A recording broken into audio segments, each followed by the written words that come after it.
Good evening, good evening, good evening. It is Friday, and that means for many of you, it is the beginning of the weekend. For me, it means 2 more days of work, sadly, but hey ho. We're starting a new book tonight. We are playing this. Mine is a reissue, but I've put the original artwork from the original cover, in that little window that's being shared. And if you look, I've got a dice roller up, so you can see the dice rolls. Yes, that's how we're going to do it tonight. So who's in chat? Bear's lurking in chat. Hello, Bear, Mr. Baker, Brian James, good old Slan. I can see Iman and Joker have chimed in as well. There's Keith, there's Halakard, and there's Daniel, and there's Mercurius. How are you all? I hope you're well. The usual suspects. Yeah. Yes, and I am also streaming it as well. Okay, yep. Are you streaming it to your channel? Oh, awesome. Yes. Indeed, I am. He's simulcasting it to his channel. Some people go over to Joker's channel and give him some engagement, please, because his channel needs to grow. Yes. I'm sure he would appreciate it a lot. He would. Right. Not many people seem to like the Banishers. I don't know anything about the games you're playing, to be honest. So you don't need to, just watch it. Yeah. I have some character sheets for this as well, because it's all a little bit more complicated.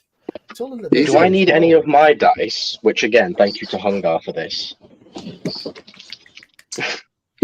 Hang on, is it me that needs dice now? He has his first virginal set of dice, and no, I'm not going to let them pop their cherry, because we're going to be using a dice roller for this. So no. I'll save them for Palladium then, shall I? Or shall I save them for Call of Cthulhu? I might need them sooner. Yeah. And then I can even show you guys on camera. Look, this is what I rolled, so you don't think I'm cheating. Right. Anyway. If we don't believe you. No. Well. Right. Mercurius, you star, Mercurius. A gleaming star in the sky. He's gifted a membership. Who's he gifted it to? I can't see. Save them for Palladium, indeed. Yeah. So who received that? Who received that gifted membership? I can't see it because I am not in YouTube. I'm in StreamYard. No, Saurian got it. Nice. Saurian's a regular. Good to see him get that. I like it when the regulars get these gifted memberships. Daniel did one the other night where all five were familiar names. Hello, Piglet. How are you? Right. How many of you have played the Lone Wolf books before? It's I have not. It's Omanal's fault that I bought these. He's been nagging me to get them for a long time. We're starting the big set. Yes. Yeah. He found me a link where the first 5 were going for a discounted price of 23 quid. So £4.60 a book, including postage. Can't complain at that. Oh, is that including postage? So it was 5 a postage. Yeah, basically.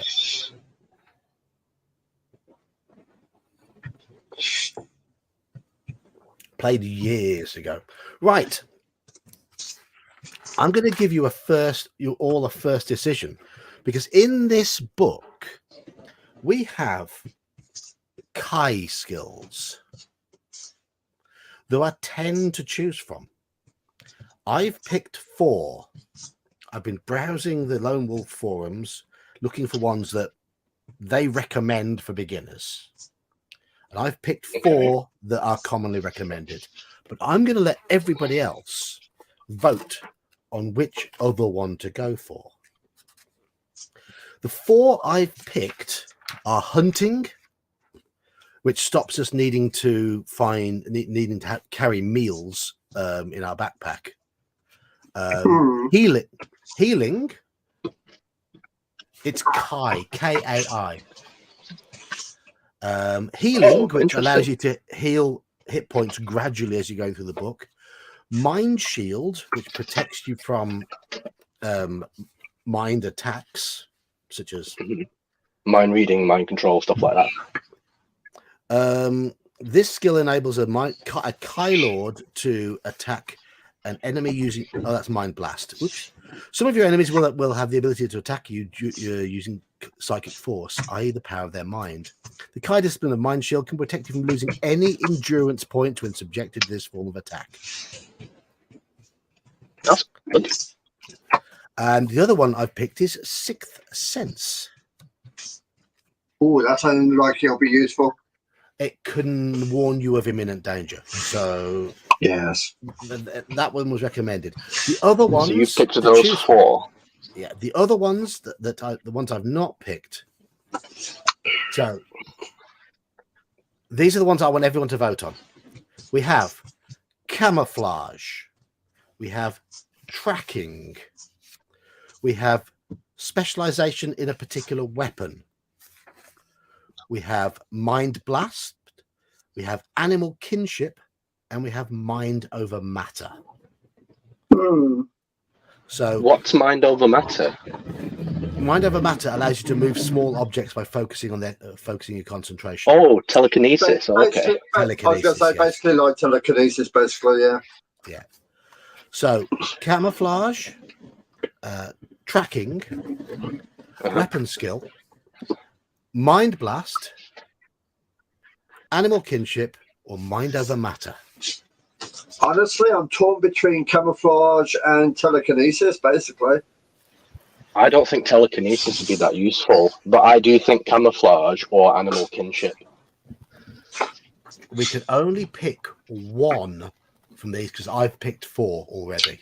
Yeah, I'm just saying that if I was picking one, it would be out of those 2. Yeah. So since both of us chose camouflage, I guess that's camouflage for both of us, and depending on what the chat wants. Okay. Hello, Daniel. How you doing? Oh, hey, Dan. Doing all right, guys. Hey, Dan. Which Kai discipline would you like, Daniel? I was thinking animal kinship just because the guy looks kind of like a ranger. Or is it a girl? I can't tell from the picture. It's a bloke. So we've got 3 votes for animal kinship. Both Iman and Joker have suggested camouflage. We've also got votes. But I did say animal kinship. Oh, you said animal kinship. Okay, also 4. We've also got votes one for of those camouflage from Keith, Grumpy Old Slan, Squirrel Hermit.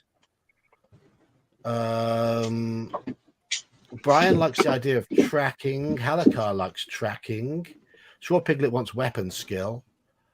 Mercurius wants mind blast. I think weapon skill is probably the least useful one. But that being said, I've not played any of the books, so. Tell you what, we will roll our stats first, and let's see whether we think we need it. Are they fighting fantasy style? No, there is a variant in here I'm going to use. Play option, pick 3 numbers, then choose which one of them represents your combat skill and which one represents your endurance. So it's basically pick numbers means roll dice. So, where we want to, yeah. So see here, I have dice. Oh, that's not very good. That's awful. That's awful. You know why? Because the 0 is not 10; it's a 0. Oh. So I think do we put? I think we put the 9 in our combat skill because we've got healing, so we'll keep getting endurance back. The 1 in endurance, which gives us combat 19, endurance 21, which should be okay. We've got the healing skill that will allow us to automatically heal. It looks like, I mean, with 19 combat skill, we should have a consistent advantage in combat. So I don't think we need weapon skill. This is how I would agree with that. Oh, we start with 9 coins. Start with 9 coins. We can't live on that. Oh, we can't live on 20. We can't live on 21 endurance. Is it not possible?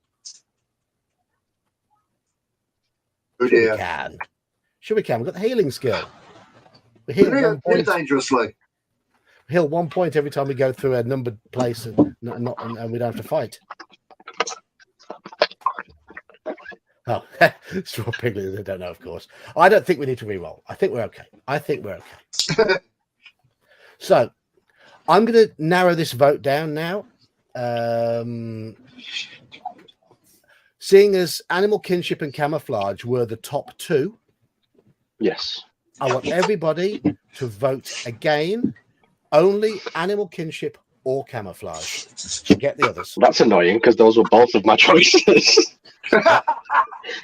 They were tied. Camouflage. Camouflage.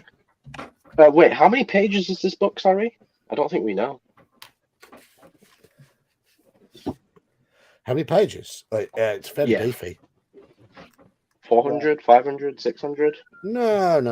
You're talking a couple of hundred. There's a lot of background Okay. stuff in there. What would It's be like? it's 350 entries. Right, okay. So I think camouflage. okay, you two are both going for camouflage. Daniel Yeah. will go for. I think Daniel voted for animal kinship the first time round, so I'd assume that. So 1, 2, 3, 4, 5. So we're on 5 for camouflage and 3 for animal kinship. Bummer. We do have more people still to vote. Okay. Oh, camouflage, indeed. Stan Ridgway, 1986. Straw I'm was gonna the say. pet. I'm going to say 1986, the year that camouflage was a hit for Stan Ridgway. If anyone wants to Google it, I get it. Mr. Baker's going for camouflage. It looks like camouflage is going to take it.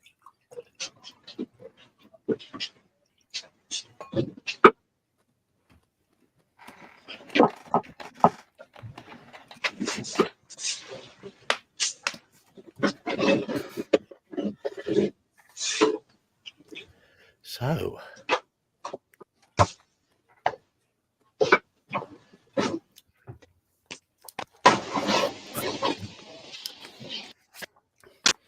one thing I'm learning about facial hair is quite how often the bit on the top of the lip soaks up whatever you're drinking, and you have to go. That's why I keep that bit trimmed if I can. Yes. So camouflage is. We get another one if we finish this book. Another skill. Mercurius, you generous soul. What's he done this time? Slan has confirmed 1986. Right. If we finish the book, we will have animal kinship as our skill for gaining a level. All right, perk, yeah. That's what I'm putting in. Yeah. RPG Dad. Okay. He has. Oh, there's popped in level from time to ups. time. Yeah. There's level ups in this. Oh shit! I'm feeling really smug now that I guessed 1986 for Stan Ridgway camouflage and was spot on. What a nerd! What a nerd! There's quite a well-known music quiz in Britain called Popmaster. Are you familiar with it, Ken Bruce. Joker or Iman? Ken Bruce? Yeah, Ken Bruce. Yeah. I've heard of it. Well, I'm not familiar with it. I'm not too keen on his TV version of it, though. I've never played it, but I am a Popmaster winner. I have a Popmaster digital. Is there radio. anything you're not, John? Yeah, I haven't won many games Tall. or anything like that. I'm not tall either. Next No. week, find out Yeah. if he's been on I'm not Blockbusters. young. I haven't been on Blockbusters, no. But I did win a show of Popmaster Oh, good. with a score of 30. Was that when he was still That's on the awesome. radio? Was that when he was on the radio? Yeah. We're going back. We go back about 10 years since when I was on that.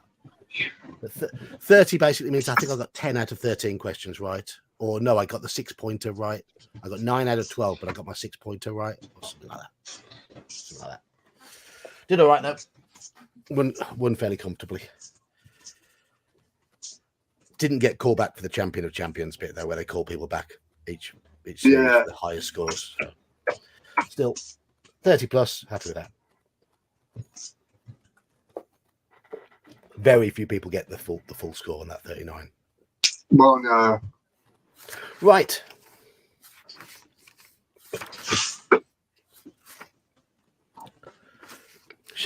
We do have a map. Nice. If you want to look at the map again, then just Google it. Because you probably won't get a chance to see that again. We also have a combat results table, which I've got there, which I'll have to refer to often. I thought about jamming all of this in the Albert Rodeo view, so you can everyone to see, but it would have just looked too crowded. Hello, Crafting Gamer. Okay. Time for me to read the intro, I suppose. Let's get the story started. The story so far. In the northern land of Sommerlund, it has for centuries been customary for parents to send their most gifted children to the monastery of the Kai on the occasion of their 7th birthday. There they are taught the skills and martial disciplines of their noble ancestors. The Kai are masters of their art, and the children in their charge love and respect them in spite of the hardships of their training. For one day, when finally they have mastered the disciplines of the Kai, they will be able to return to their homes equipped in mind and body to defend themselves and their kin against constant threat of war from the Dark Lords to the west. In olden times, during the age of the Black Moon, the Dark Lords waged war on Sommerlund. The conflict was a long and bitter trial of strength that ended in victory for the Sommerlending at the great Battle of Markengorge. King Ulna I, himself gifted with Kai powers, aided by the allies of Duranor, broke the Darkland armies at the pass of Moitura and forced them back to the bottomless abyss of Markengorge. Vashna, mightiest of the Dark Lords, was slain upon the sword of King Ulnar, called the Sommer Sword, the Sword of the Sun. Since that age, the Dark Lords have vowed vengeance upon Sommerlund and the House of Ulnar. Now it is morning. It is the morning of the feast day of Fairmarn, the first day of spring. It's an old tradition of the Kai to gather at their monastery at the foothills of the Derncrag Mountains on Fairmarn in order to reaffirm their fealty to the god Kai and to the Somlending House of Ulnar. Kai journeymen and envoys have travelled far to return in time for the celebrations, marking the beginning of a new year in Sommerlund. You are a young Kai cadet called Silent Wolf. This is the name you were given by your Kai masters when you first entered the monastery. You are an initiate in this noble order, and this will be the 8th year you have taken part in the Fairmarn ceremony. Your feelings of pride and excitement are the same now as they were when you first arrived here from your home in the village of Daig, a little over half your short lifetime ago. The past few days have been an exciting time for you and your fellow cadets. The journeymen have been recounting their tales of battles won and quests fulfilled in distant lands. On this fateful morning, you've been sent to collect firewood in the forest as punishment for your inattention in class. As you are preparing to return, you see to your horror a vast black cloud of black leathery creatures swoop out of the western skies and engulf the monastery. The Dark Lord's ancient enemy of the Somlending are attacking. The Dark Lords, ancient enemy of the Somlending, are attacking. War has begun. Dropping the wood, you race to the battle that has already begun. But in the unnatural dark, you stumble and strike your head on a low tree branch. As you lose consciousness, the last thing you see in the distant shadows is the walls of the monastery and its warning tower, the crystal beacon, crashing to the ground. Many hours pass before you awake. With tears in your eyes, you now survey the scene of destruction. Raising your face to the clear sky, you swear vengeance on the Dark Lords for the massacre of the Kai warriors. And with a sudden flash of realization, you know what you must do. You must set off on a perilous journey to the capital city, to warn the king of the terrible threat that now faces his people. For you are now the last of the Kai. You are now Lone Wolf. Yes.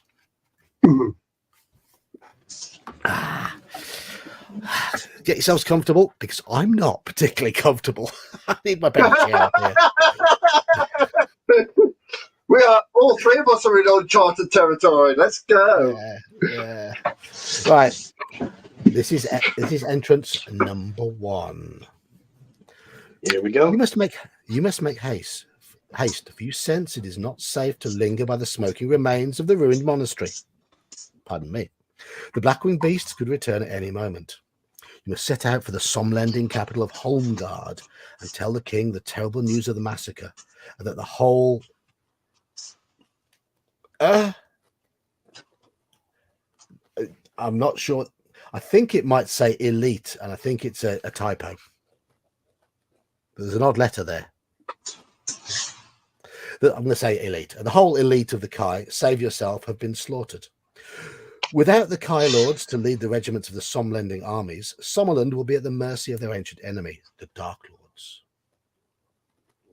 Fighting back tears, you bid farewell to your dead kin, your fellow Kai initiates, Rain Dove, Steel Sky and Snow Falcon, your own tutor, Master Starfire, the leader of your order, Grand Master Braveblade, and so many others. Silently you promise that their deaths will be avenged. You turn away from the ruins and carefully descend the steep track. At the foot of the hill, the path splits into 2 directions, both leading into a large wood. Okay. Do we wish to use Sixth Sense here? Or do we go down the right-hand path or the left-hand path? Does it cost us anything to use the skill? Nope. I was just thinking that. Use it. Nope. Sixth Sense. Doesn't. Sixth Sense. But if it don't cost us anything, and there's no harm in it, is there? I agree.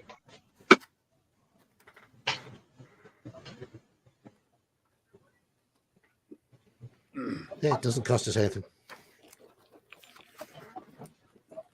So, chat, are we using Sixth Sense? I've never pronounced the X correctly in sixth. I've always said sixth. My dad always used to shout at me for that. I think that's a British thing, though. Sixth. It's like some people say fifth, but they don't say the F in the middle. They just say fifth. Fifth.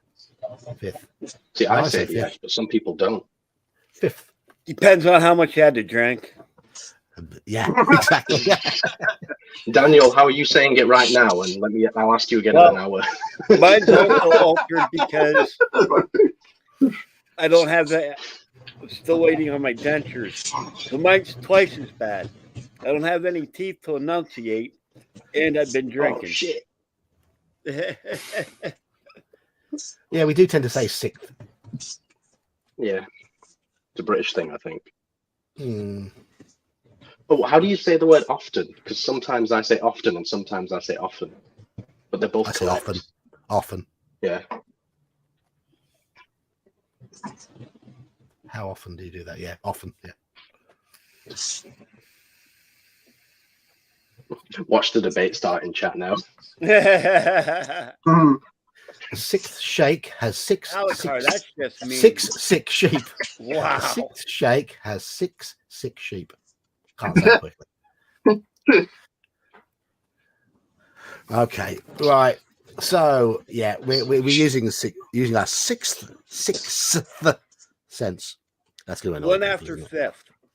Yeah, one after fifth. Before Fifth. seventh. She sells seashells by the seashore. Stephen, that's all put a bit of better butter on your knife one.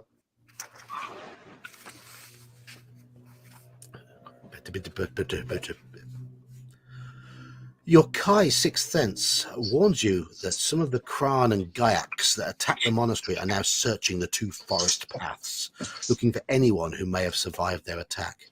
Now you are aware of the danger, make your decision which way to go. Do you want to go along the left fork of the forest track, under the cover of the surrounding trees, or do we cut through the heavier foliage towards the northeast? So heavier Sorry, what foliage. did the Sixth Sense reveal? Warned us that the two forest paths are being searched by the Kran and Gayaks that attacked the monastery. So do we go along Through the hedge, though. left fork of the forest track under the cover of the surrounding trees, or do we go through the heavier foliage to the northeast? The heavier foliage. Yeah, heavier. Yeah. The 2 votes. We've for got heavier camouflage foliage. as well, so I think We that'll have. be It'll useful. give us an opportunity to use it, I guess, when it comes up.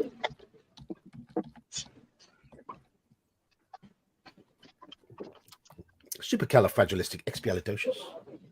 Thank you, Squirrel Helmet. Boot them in the nards. Boot them in the nards. Hello, Hungar. How you doing? We haven't got anything to boot yet. Hungar, thank you again for your generosity, mate. Much appreciated. Yes, we've had 2 gifted memberships from Mercurius tonight and a $2 donation from Hungar. So nice start.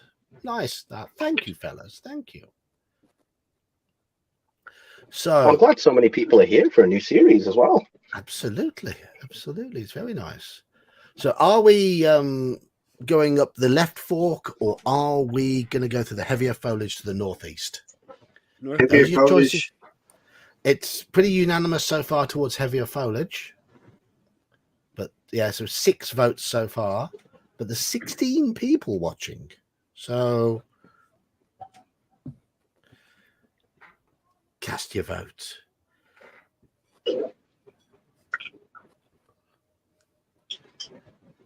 Mercurius decides to go for the left fork. As everybody else, the opposite to everybody else. There's always a Where's different Justin? He'll probably say left as well. Yeah, Justin would say left. Hungar's joined Mercurius there.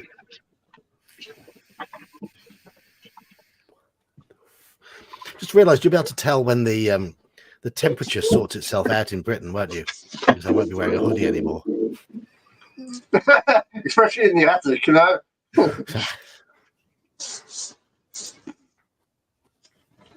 Who got that one? Tell me who got that one. Hello, Hal. Hal Cuson. Is that the correct pronunciation? GR. Who's GR? Don't know GR. Mercurius is like, someone else is being generous. I must outdo them.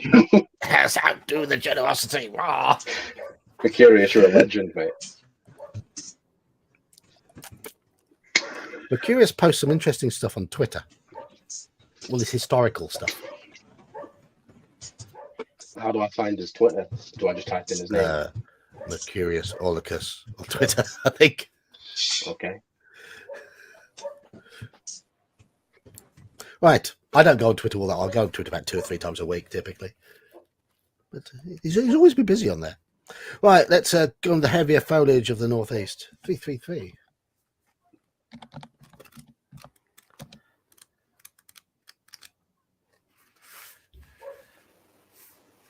Right. My passport has been applied for, by the way. I've applied for the passport. Ooh, to Canada. nice. To go to Canada for Clericon.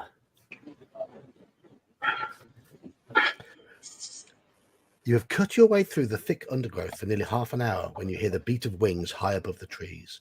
Looking up, you can just make out the shape of a Kran approaching from the north. It is one of the monsters that attacked the monastery, and on its back are 2 grey-skinned creatures armed with long spears and wearing dull red uniforms. These are mountain Gayaks, evil servants of the Dark Lords, full of hatred and malice. You recall what you were taught about these beings by Master Stormhawk, your old Kai tutor who was sadly killed during a mission in the Derncrags. Many centuries ago, their ancestors were used by the Dark Lords to build the infernal city of Helgadad, which lies in the volcanic wastelands far beyond the Derncrag range of mountains. The construction of the city was long and tortuous, and only the strongest of the Gayaks survived the furnace-like heat and poisonous atmosphere of Helgadad. Hidden by the trees, you freeze, keeping absolutely still as the Kran passes overhead and disappears towards the south. When you are sure it has gone, you move off once again into the forest. And there we have it, Daniel. Yes, Squirrel, if you're coming along, then you will meet me in person. It'll be good. It'll be good to see people in the flesh. I mean, it's not like in the old days you used to talk to people on the phone.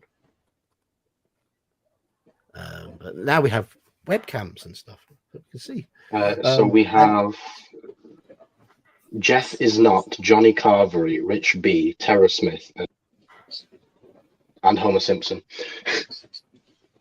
I don't know any of those. I don't know Neither do any I. of those. Hungar, if you are well enough, I'd like to see you there. That would be great. Be really good.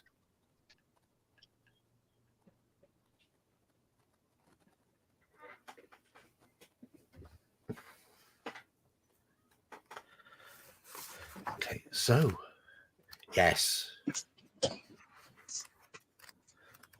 Stay well, Hungar.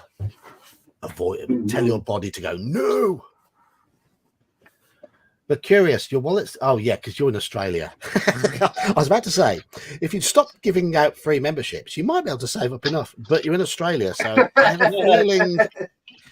Yeah, that might be pricey. It cost me when I went to Australia in 1998 for my friend's wedding.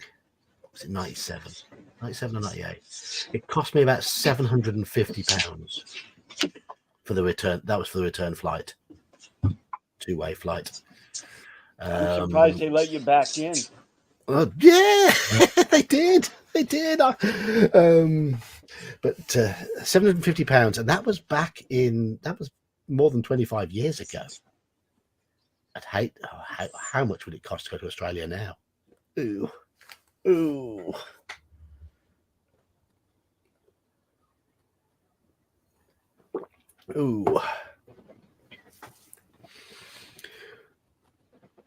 You have covered about a mile of thick woodland when you hear a curious noise coming from somewhere beyond the trees ahead. It's a sharp crack, like the sound of a distant thunderclap. There is a pause for a few moments before you hear it again. You stop to listen, and your keen hearing detects other sounds, the clank of armor and the angry shouts of Gaiacs. Forewarned of possible danger, you advance through the trees with caution now, till you reach the edge of a wide clearing. The ground beyond is littered with the remnants of ancient buildings which have been leveled and eroded by the passing of many centuries. You have visited this place on one previous occasion and recognize it to be the ruins of Romas, an ancient forest settlement and temple that was constructed during the age of the Old Kingdoms. Oh, Hungar, yes, his dice have showed up. He put a picture of them on Discord. Yes, I put a picture up. I did tag you in it, but I'm not sure if you got the notification. And I also said thank you when you've just joined the stream as well. But thank you again. Hungar bought Iman his first set of nerd dice. First set of nerd dice. Yes. My mum came to me. She was like, "A package arrived for Intellectual Quandary." I'm like, "Oh."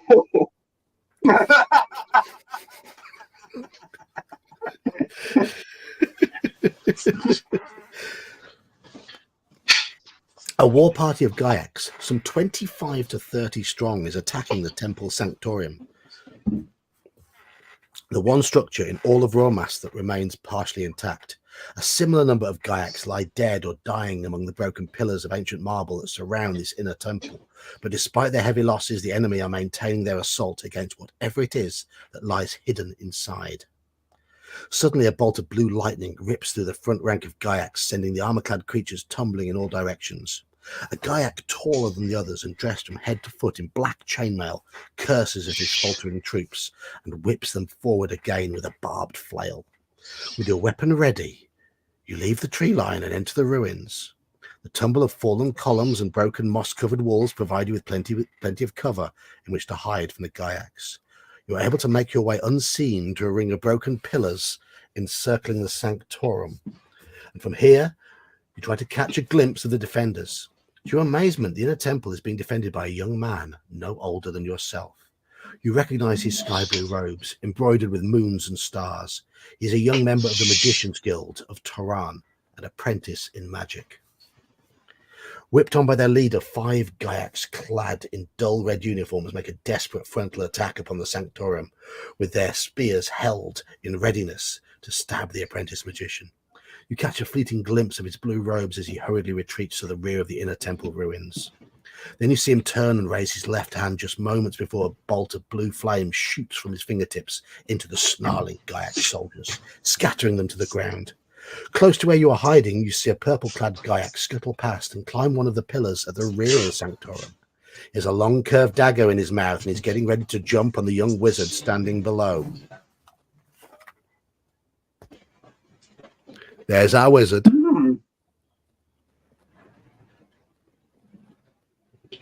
These lightning bolts. Right, we have 5 choices here. 4 choices here, everybody. 4 choices. Power. Shout a warning to the wizard. So, warn the wizard. Run forward and intercept the Gaiac when he jumps. So, that's basically attack the Gaiac. Pick up a chunk of temple marble and throw it at the Gaiac's head. So throw. Or turn and leave the battle area and run. So warn him, intercept the Gaiac, try and throw some marble at the Gaiac, or run away. Attack. Warn him. I think 2 or 3. Either intercept him or throw something at him. I was going to say, for comic value, I'd say throw, but for story reasons, I'd say warn the wizard. He might reward us with something. So we've got a warn and just get 2 us killed. attacks here. He might thank us some way for warning him. Yeah, but he might get us killed by warning him. Yeah, and what if it makes his spell fail? Are we good? That's Sorry? true. Probably. I don't know. But I'm taking attack as the intercept one, which is attacking the Gaiac when he jumps. So 1, 2, 3. So we've got 3 votes for warning. Throwing the marble sounds the most cinematic. Well, it could be. Yes. But I. 4, 5, 6. 6 votes for attacking the Gaiac so far. So it's 6 for intercepting, 3 for warning, 1 for throwing so far. Halakar wants to throw stuff at him.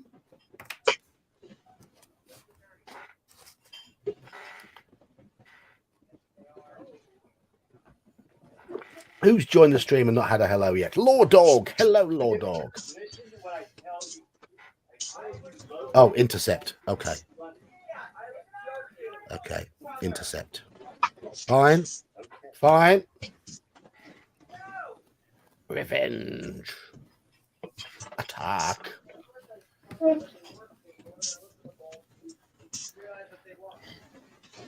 Keep bad things from hitting good things. Right. Fine. Yeah.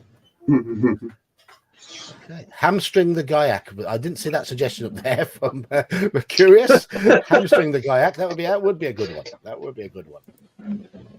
Hungar saying run away. Hungar voted. Always run away.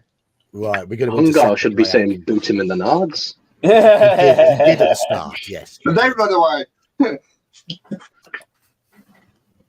Okay. Just as the purple-clad Gaiac makes his leap, you race forward and strike out with your weapon. You strike the Gaiac in midair and deflect it away from the young wizard's back. The instant it hits the ground, you jump into its struggling body and strike again. Okay, it has a combat skill of 9 and endurance of 9. Due to the surprise of your attack and the wound you have already inflicted, you may add 4 points to your combat skill for the duration of this fight. Okay. Nice. Okay, so our combat ratio here, we compare our skill with its skill. And we then roll a d10 and we compare it on the table. Our ratio is plus 14 at the moment. which is really, really good.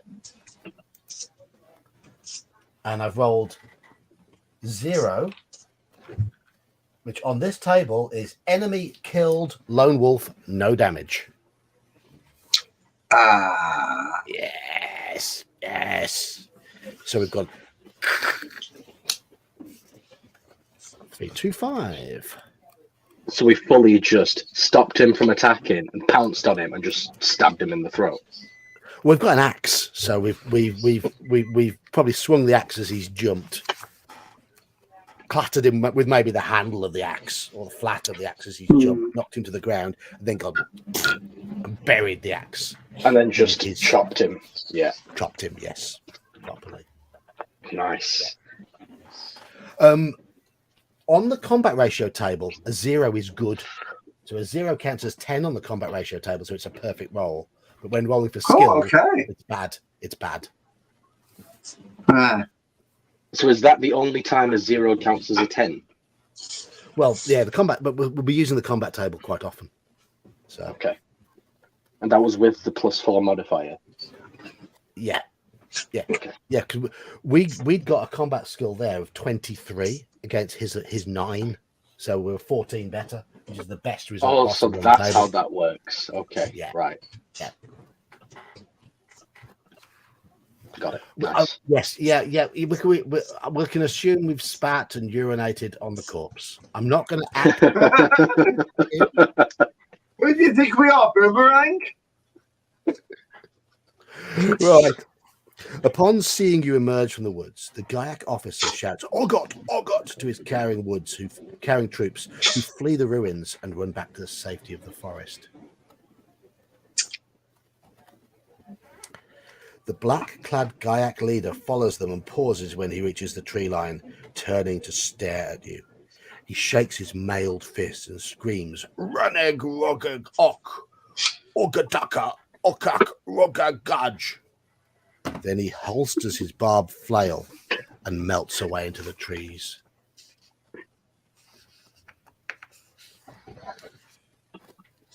Surveying the scene of the recent battle, you count 15 dead Gaiacs lying amongst the ancient pillars and shattered ruins of Romas. The young wizard emerges from the sanctorum. He wipes his brow and walks towards you with a smile on his face, his hand extended in friendship.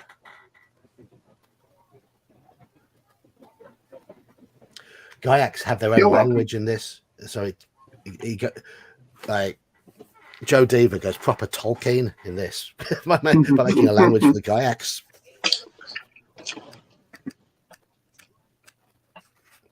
There's some quite long passages though.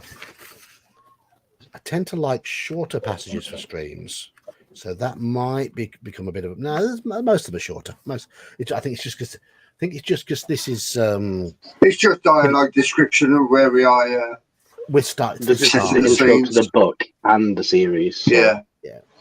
I mean, and this is we're still really in the introduction as well.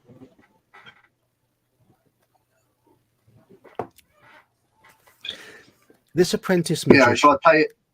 Go on. This apprentice magician is a young, blonde-haired youth with deep, brooding eyes. His face is lined with exhaustion and the grime of battle, and his long sky-blue robes bear evidence of living rough in the wilds. He shakes your hand and bows. "My eternal thanks, Kai warrior. My modest powers are nearly drained. Had you not come to my aid, I fear I would have ended my days atop a Gaiac lance."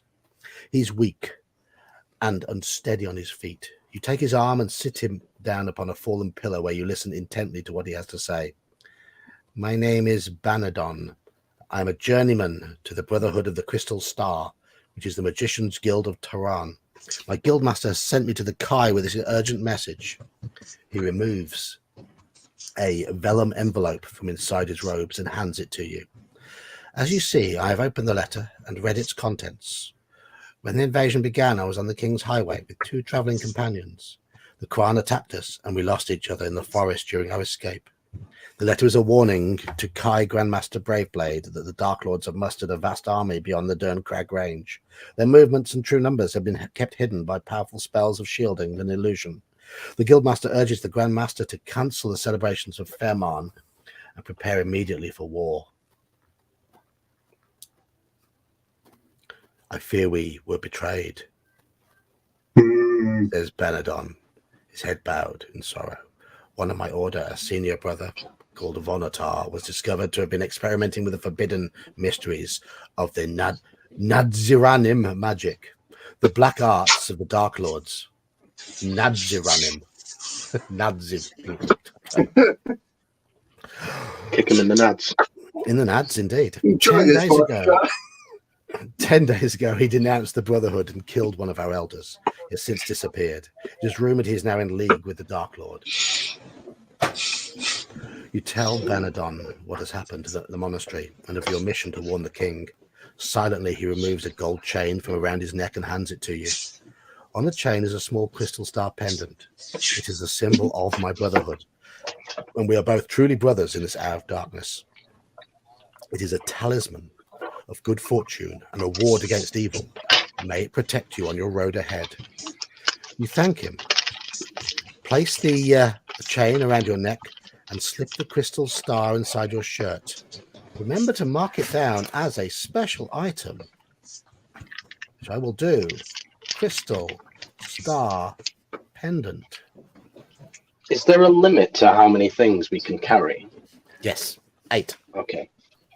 Oh, I okay. have a weapon, 1 meal, and crystal star pendant. Those 3 things at the moment. Okay, fair.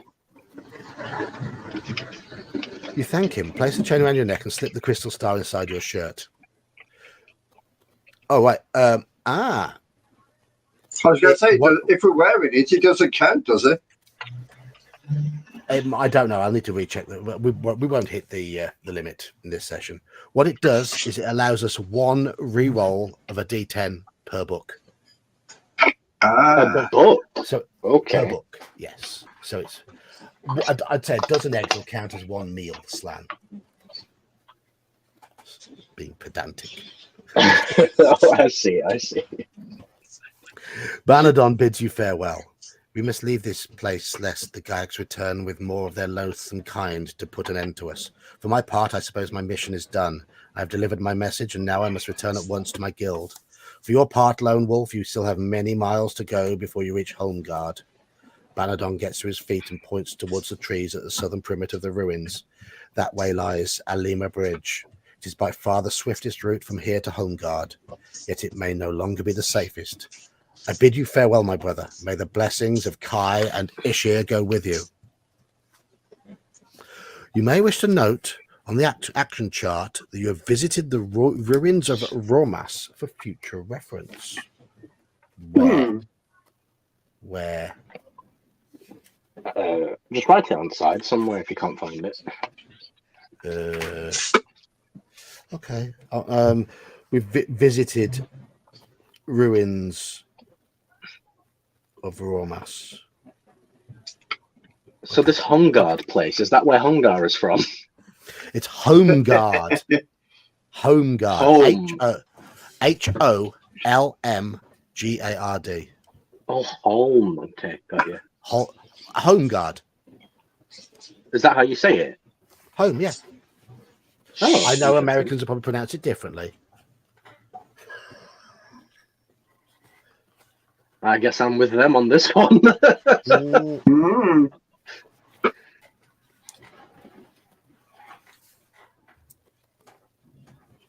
Yeah. That's like Asgard, but for Hongars. You might say Holmgard.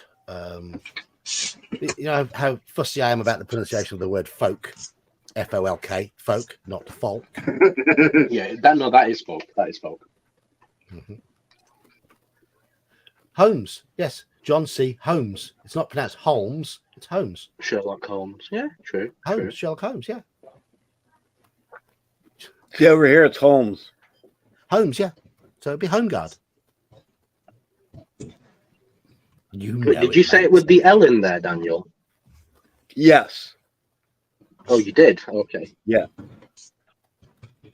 We would say like the home. We would, at least I would pronounce it Holmgard. Well, the L would be present. In the surname. In the surname Holmes, for us the L is silent. Yeah. Oh, thank you, Brian. The map is pasted into the Discord channel, courtesy of Brian. But then Thank you, again, sir. Oh, us Americans bastardize everything that came from Europe. So, you know. nice one, Brian. Thank you.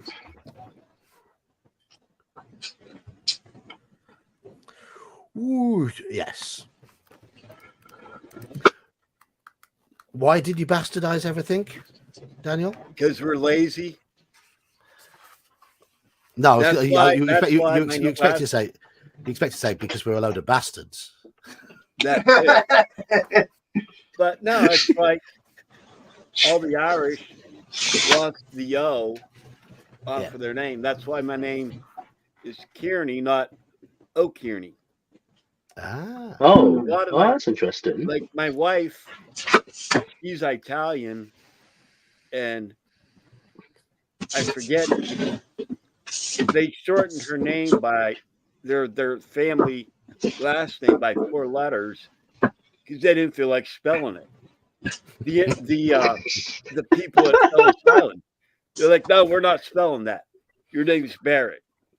Halakar, I'm not Googling John Holmes. I do know what he used to do.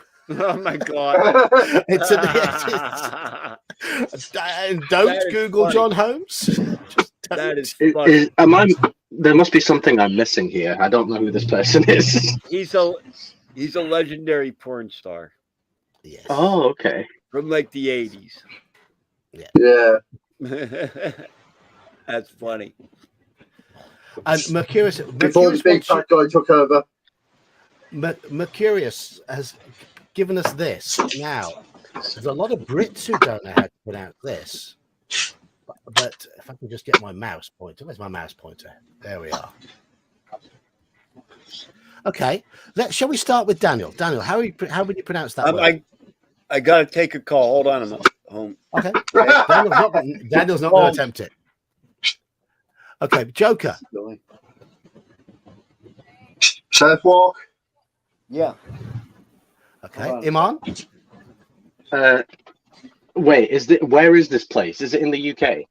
Yes, Still there? I'd probably say Southwark then. Well, Yeah. it is. Hello. It is Southwark. Southwark. It's pronounced Southwark. Just because it's in the UK. If it was anywhere else, I'd say Southwark. all right. It's pronounced Southwark. I understand. Yeah. Southwark. It's a place in London. Okay. Well, they had to be awkward.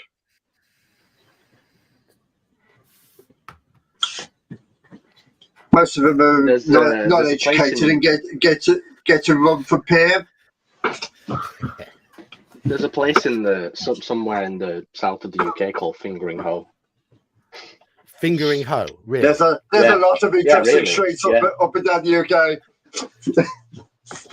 It's real. I promise you. I've driven past it a few times when I used to have a girlfriend. Oh yeah, I I'm just saying.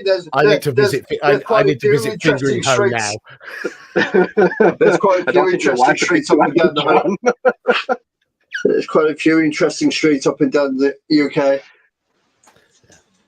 Right. Anyway, with a wave of his hand, Banadon bids you farewell and heads off into the trees at the northeastern edge of the ruins. You return his wave and then continue your mission, pushing on through the dense woodland that fringes the southern part of Romas, heading in the direction Banadon recommended. You've not gone far when you realize several pairs of yellow eyes are watching you from the undergrowth to your left. Suddenly, a black arrow skims the top of your head. It is a Gaiac ambush, and you must run as fast as you can to escape it. Obviously, there's going to be too many of them. Hey, John, I just found out it is in Essex. That explains a lot.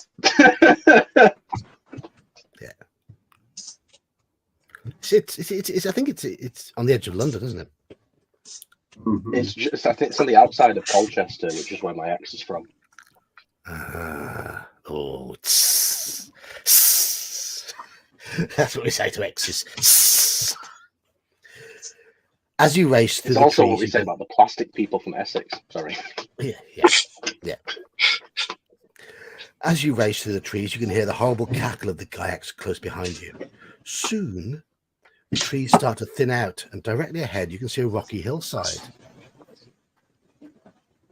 Do we break from the cover of the trees and climb up the hill, or do we continue, or do we change direction and continue running through the forest? So hill or forest? Hill or forest? Break cover and go for the hill, or change direction and stay in the forest? Ooh. Do you have Forest, I any think. intriguing reason to go up the hill?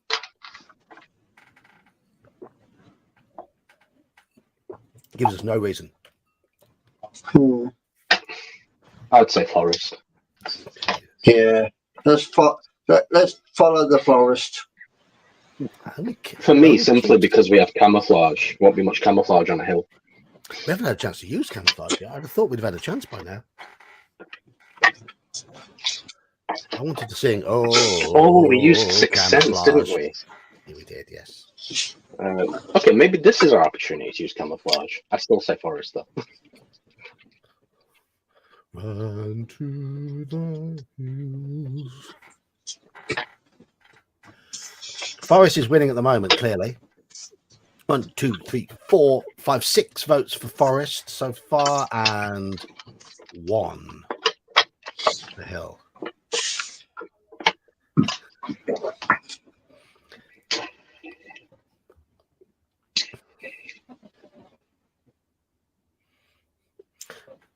Manfred does like his Pennsylvania place names. Mm-hmm. I think Manfred was I'd, telling us. Sorry. I think I'd live in Blue Balls personally. I think that would be very amusing. Especially in the winter time. And I would name my house Scrotum. Yeah, So my you address actually would, wouldn't you? My address would be Yes. The Old Geek, Scrotum, Blue Balls. And a personalised postcode. Yes. What about All right, I'm back. if you lived on Hot Dog Lane? Southwark. Southwark. That's what most people said. It's pronounced Southwark. It's on the edge of London. Southwark. Southwark. Suffolk? Southwark. No. It's a th. No, that's a different place. Okay, yeah, I know. Okay. It's a th Southwark. sound, Weird. as in the Southwark. Londoners can only master a couple of vowels per word. Right. So we're staying in the forest. Straw Piglet thinks we could have had an army of stoats by now. I've seen no option to use animal kinship so far. No option to use it.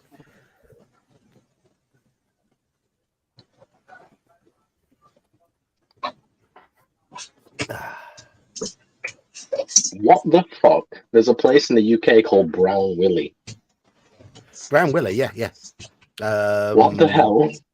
Yeah, it's one of the. Is it the I highest feel mountain? personally attacked. Brown Willy. It's one of the highest mountains. It's the highest peak in. Is it Exmoor? Not Exmoor, Bodmin, somewhere down there. I'd mean nothing. There is. There's a hill on the edge of Wales. In Welsh, it's known as Tumpa, but it's known. It's in English. It's known locally as Lord Hereford's Knob.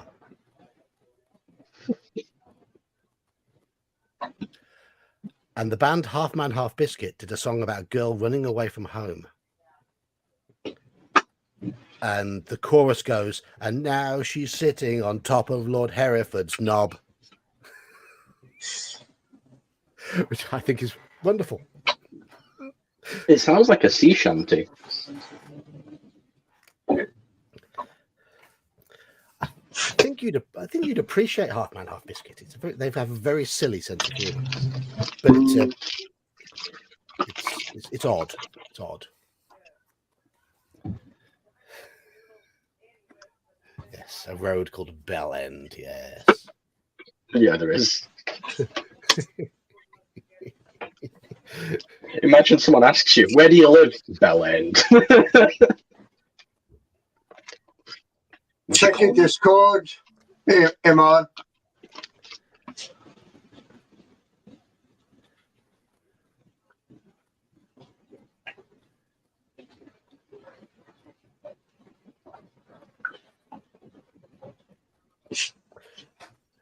I know Tumpa's not far away from the village of Three Cocks as well. So you've got Lord Hereford's Knob and Three Cocks. And the last time I lived in Warren, where I'm kind of from, where I matured, we had a place called Gobbler's Knob. Marvelous, marvelous. Gobbler's Knob. Home and Owl's an hour behind. The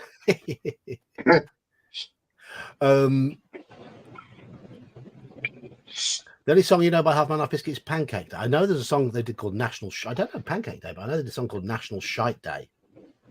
And I believe that contained for the those who don't know, Millets is the name of a shop over here, and it contains the line, "There's a man with a mullet going mad with a mallet in millets."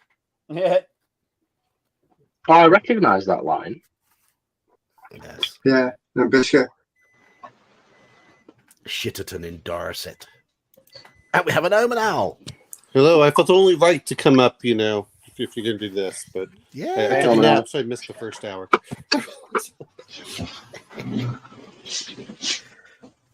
There was a trend when YouTube first appeared many moons back to put pictures to songs, and Half Man Half Biscuit songs were absolutely perfect for that because there's so many pop culture references. And I'm pretty sure for Three Cocks, every time when they mentioned Three Cocks in the song, in this homemade video, there was a picture of three politicians, and that always made me laugh. Always made me laugh. Nice. That sounds right. So I thought National Shite Day was election day or something. But no, National Shite Day is a good track. So is 99% of Gargoyles Look Like Bob Todd. That's good as well. Right. How much better does city naming get than dildo in Newfoundland? Yeah, that's true. And where Mercurius used to live, there was a bald knob.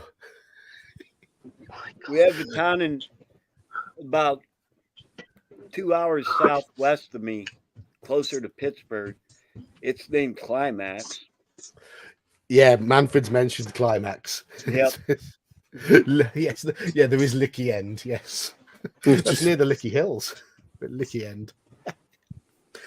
These mountain kayaks are unaccustomed to pursuing their prey through dense forests, and you soon outdistance them until the sound of their foul cursing until finally the sound of their foul cursing has faded into the distance behind you.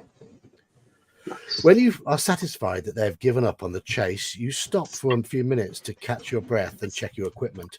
With the memory of your slain kin and the ruined monastery still blazing in your mind, you gather up your meager belongings and push on through the forest.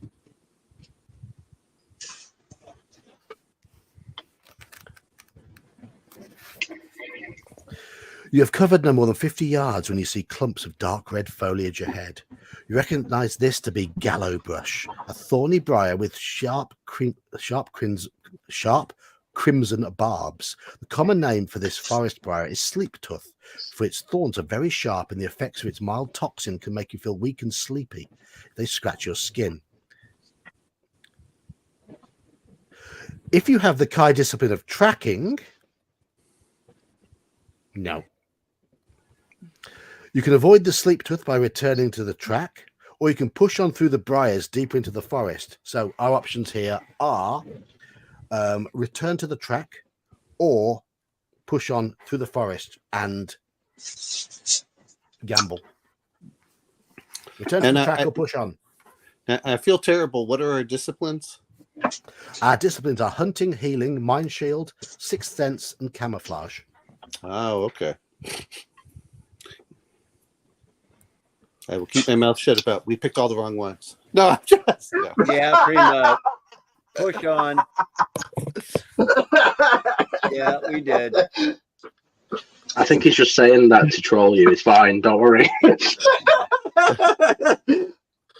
According to the Lone Wolf forums, the four that I picked, the first four, were the most commonly used ones. For beginners. Don't get me wrong. Hunt Mastery, Sixth Sense, and Healing are all really good. I'm not knocking this. I'm like, you didn't take Weapon Mastery? You suck. No, we've got a combat skill of 19, so okay. We've only got endurance of 21 though. Oh well. You know, I say return to the track. This is the book, Manfred. It's one of those books. Just one of those books, yes. Right, so itchy head. Right. That's our choice. We've got 1, 2, 3, 4 push-ons, 2 runaways. So what are the votes in chat? And in are you here? 4-3 with you have a 5-3. Daniel? Push on. 6-3. Omanal? Oh, I'm going to keep my mouth shut. I just want to hear, I can't give away. Okay. 6-4 with Keith's vote. This could swing either way still. So it's 6-4 for pushing on at the moment. Manfred votes for pushing on. We march. Okay. They've confirmed it. And Mercurius. And another gifted by Mercurius. Thank you, Mercurius. Who got this one? Ooh. Who's turned into the Hulk?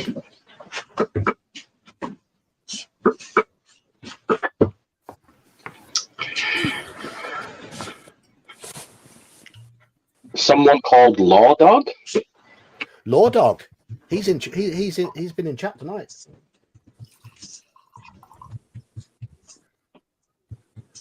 Law Dog or Law Dog? Law Dog. Law Dog. He's been in chat Law tonight. Dog. If he's still with us, haven't seen him post for a little while, but he has been here tonight. So, there he is. There he is. With his new Hulk status. Let's go. With his Hulk status. Yes. Thank you, Mercurius. Thank you, Mercurius. Right, we're pushing on. 119.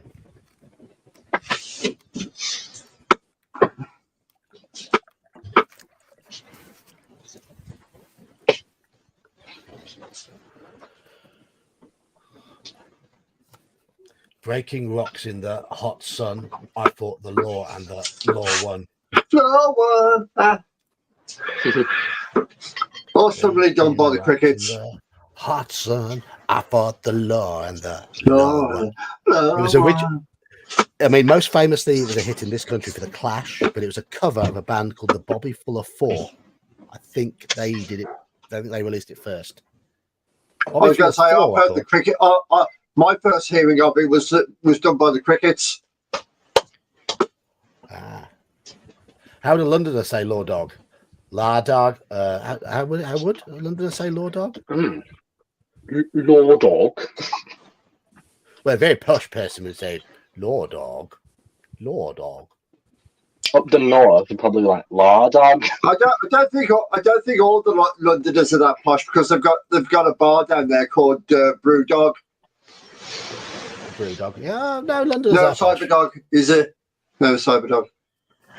Well, there is I would Brew say Dog. Londoners aren't posh, but they sound like they are. They like to think they are. No, some exactly. it varies. I mean, you get the posh ones, and you get the traditional Cockneys who aren't posh. Yeah. We can tell who went to private school. That's all I can say. Yeah. I went to a private school. I'll have you know. Yeah, but you went to one up here, not down there. Yeah, that's true. That's true. Didn't get the English language battered into you. John, are you saying that we're going to listen to My Fair Lady with Joker as the lady that's going to be, brought up to the high standard of speech? Or Oh, is that what it is? Yeah. Yeah. Is Joker going to be going to elocution lessons? If I'm allowed to swear, no. We had joy, we had fun, we had seasons in the sun. Oh, what a tune! Yeah, I thought the law was the first group I'd heard it was the Crickets after Buddy Holly left them. Back then, a lot of bands all recorded the same song at the same time. Yeah. So, right. Okay, the gallow brush tears your cloak and scratches your arms and legs as you slowly force your way through this difficult briar. 15 minutes later, you emerge from the thorny bush, and stagger onto the trees beyond. Deduct 2 endurance points. It could have at least took us for dinner first.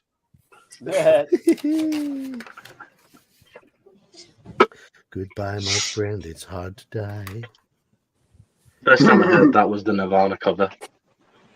I didn't know they'd done a cover of it. It wasn't ever released, but you can find it on YouTube. It's just a little studio of. They all switched instruments. So Kurt was on drums, Dave was on bass, and Chris was on guitar.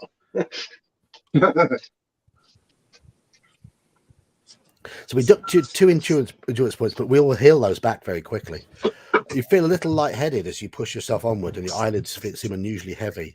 It comes as a surprise to find yourself suddenly teetering upon the edge of a steeply wooded slope. Do we slide down the slope as carefully as you can, or do we feel we're not up to the risk of this tricky descent and walk around the edge? So slide down the slope or walk around the edge. Slide! Fuck. They both sound like bad options. They do, yeah. I'd like to. It's time for cool runnings. Oh, jeez. Is this where we've Sanka, you dead? I'm for a slide down. Let's see what happens. Cool Runnings is a great film. I still need to watch that. I was gonna say walk around, but I think sliding down would probably be safer. We have to slide down and yell "wee" all the way.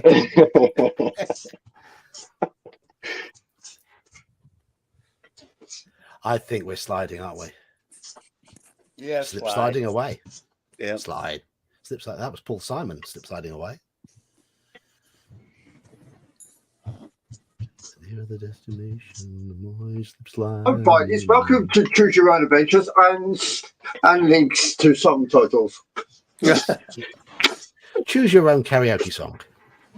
Yeah. While choosing your own adventure.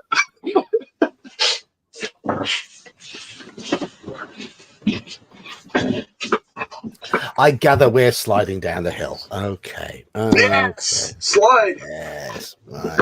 226. And this little piggy cried wee, wee, wee, all the way home. At first, the descent is quite easy, but you soon find it difficult to see clearly and your legs feel very weak. The sleep tooth scratches are affecting you, and suddenly you pitch forward and slip head first into darkness. Roll a d10. Here we go. Here we go. Sounds like me on a Saturday night. 1. Only a Saturday. Is it night or just all Saturday? I just choked on my drink. Thank you. That was Sorry.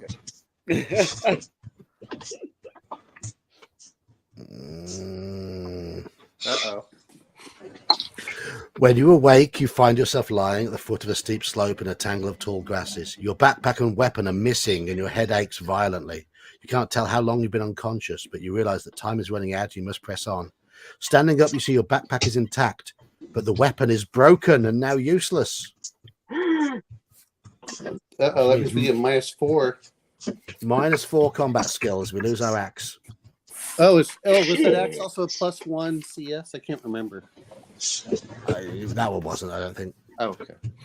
It was a hatchet. It was a wood cutting axe.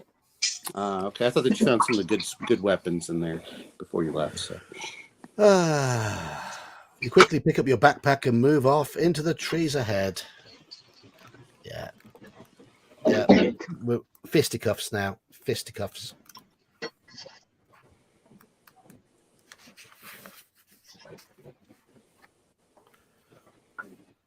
You've been walking for over half an hour. Oh, at this point we'll heal as well. We've been walking for over half an hour when your eye is caught by some bright red flowers growing near a mossy bank. You recognize the plants to be larkspur, a precious and beautiful herb much prized for its healing properties. Kneeling down, you pick up a handful of larkspur and place it in your backpack. You may eat this herb to regain lost endurance points. Okay, we have 2 meals of larkspur. Oh, We don't wow. need to carry meals, but we have them anyway. But by now we have lost we've regained the endurance we lost. Do meals like count as one item, or are they separate? They're 1 item each, so we're okay at the moment. We'll drop meals if One item necessary. each. Okay. And we can always, I think every time we eat the meal, we get what, +3 or +4? We've got hunting though, so we don't need it. But Well, no. anyway. I know, but the larkspur meals add health if we need it. Is my point. Yeah. Okay. So we've got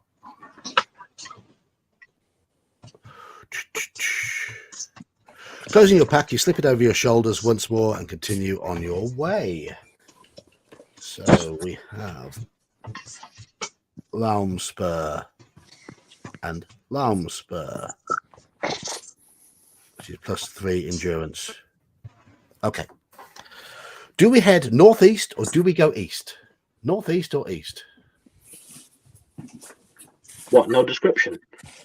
No, it just says continue on your way, northeast or east. And also no west. No west. Justin's like, which one's more left?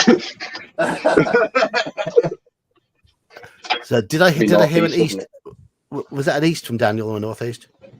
East. East. East. Go not west, young man.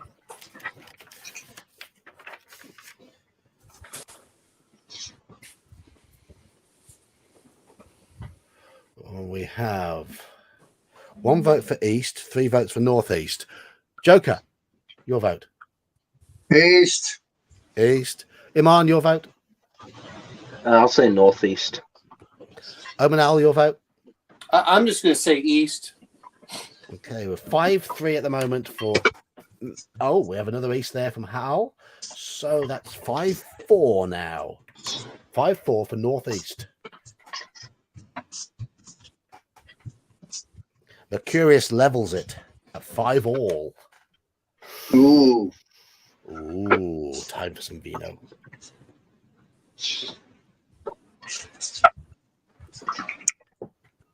Manfred's just going to say oink.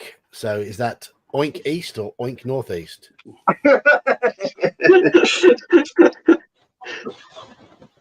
Is it e-oink or ne-oink?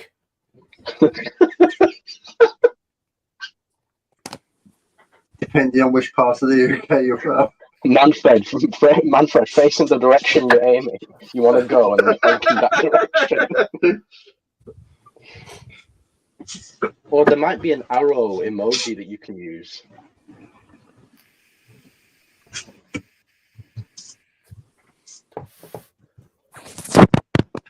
Manfred goes for northeast. Okay.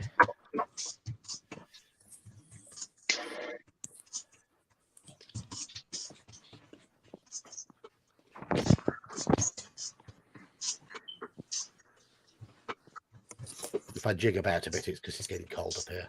I do have my thick winter socks on tonight. Oh, I thought that you would just step that way because we were playing the books, not because it was cold.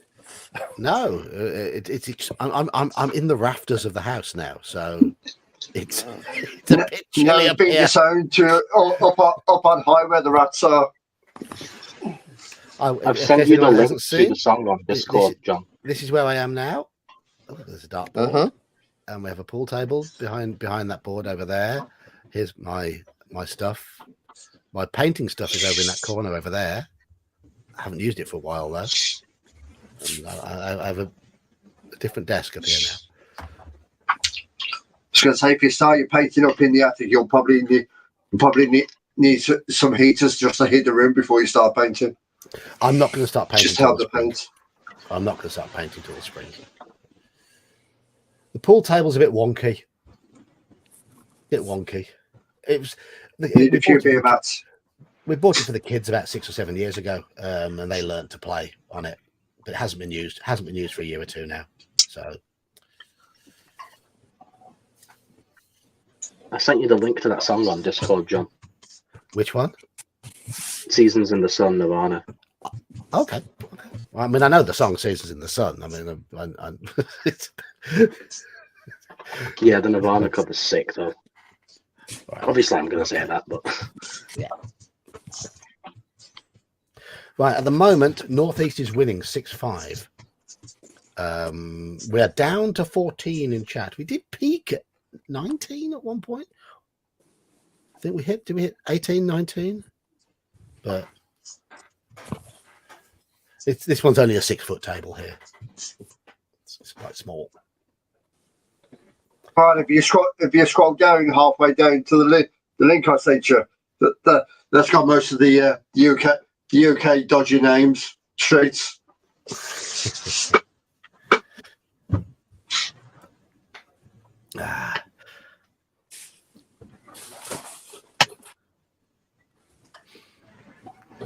Okay, we're going Northeast. It's a narrow win for that. 3, 4, 7. You can hear Discord pinging away. I can't hear it. I can hear it in my ears. So I've got Discord open in the background. Okay. The trees start to thin out, and just ahead you can make out the silhouette of an old log cabin beneath an oak tree. This hut seems to have been abandoned, and there is little of apparent value left behind. Opening a small chest near the main door, you discover bunches of twigs that have been tied together with strong twine. One end of each bundle has been coated with pitch. They are torches. Next to the chest... Oh, opening a small chest. Yeah, opening a small chest near the main door. We discover torches and a short sword and a tinderbox. Okay.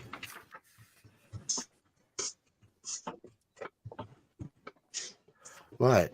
Okay. These count as items in the backpack. So we have a torch, a tinderbox, but now we have a short sword. Excellent. Give us our weapon back.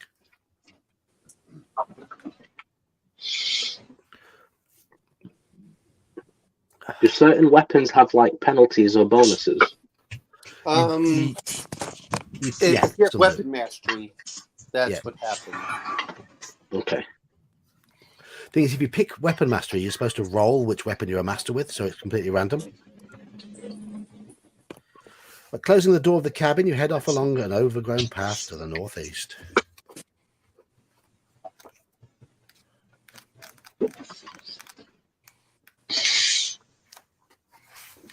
The overgrown path leads to a forest junction where another barely visible track branches off towards the east. Do we take this eastern path, or do we continue to the northeast? Northeast or east? Northeast. Northeast. I'm going to say go east. You know, I'm just guessing here. Iman?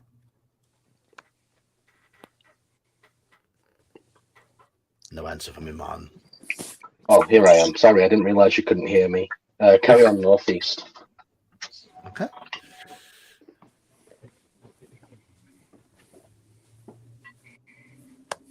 So we've got northeast, east, northeast, northeast, northeast, east, northeast, northeast. Northeast is winning. Northeast is winning quite clearly. All right. Straw Piglet, I don't care. I don't care. I want stones. 287. Straw Piglet just wants to roll around in the mud, doesn't he? Yeah.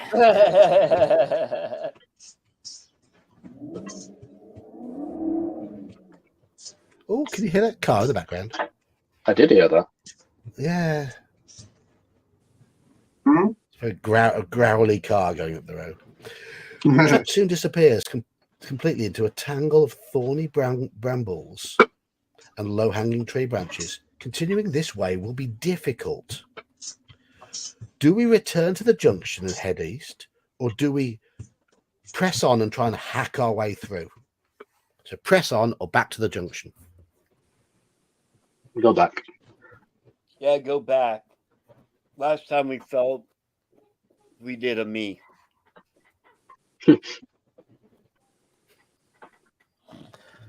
So Piglet wants to press on. Mr. Baker wants to press on. Omen Owl and Joker? Press. Press. Sure, go ahead, press on. Press on. We have a back. Omenal just wants to watch the chaos unfold. That's back. Yeah. Back and I- slash. I feel kind of Press naked on. because I have my books somewhere and I can't find them. And I'm going, my apartment isn't that big and I have 5 books of them. I don't know where they are.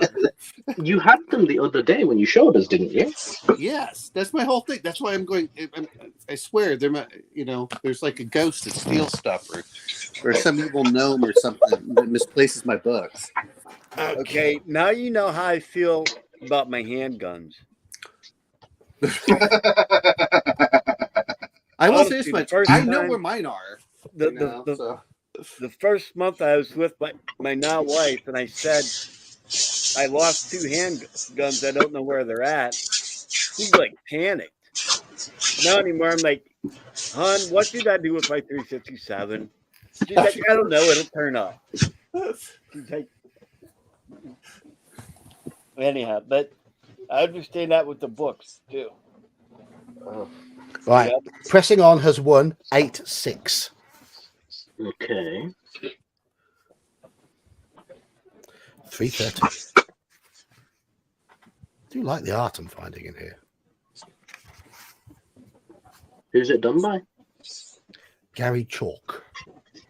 Okay. With an E on the end of it. No. No.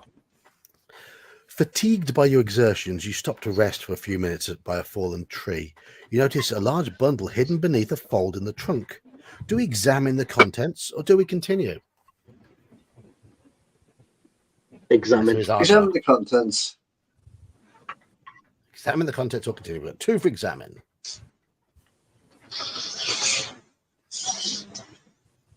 Hal, it's a Daniel pastime. Because Daniel's other pastime involves Jack Daniels.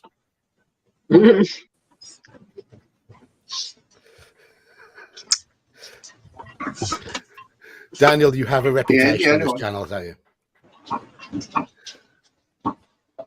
I think everyone has a reputation for something or other, right? Yeah. Yeah. Yes. Or maybe a couple. Troll Right, classes. Pretty unanimous examining the contents of the bundle. 315.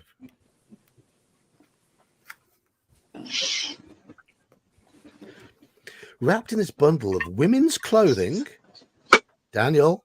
I've got a couple funnies about that.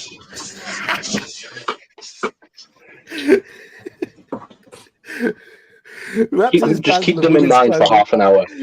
is a small velvet purse containing 6 gold crowns and a tablet of perfumed soap. Ooh. We have some soap. You can have a wash. No. Don't have to be pushed into the stream anymore. No. Right. 213.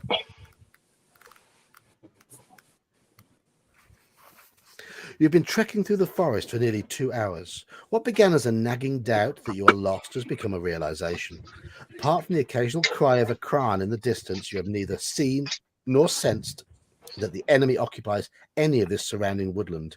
As slowly you descend a rocky hillock, you notice something unusual in the tangled woods ahead.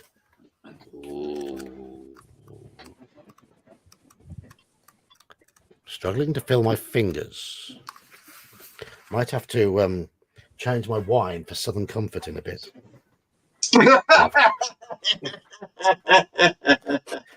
only issue there is I've got work tomorrow. I think that'd be a Indeed. bad idea.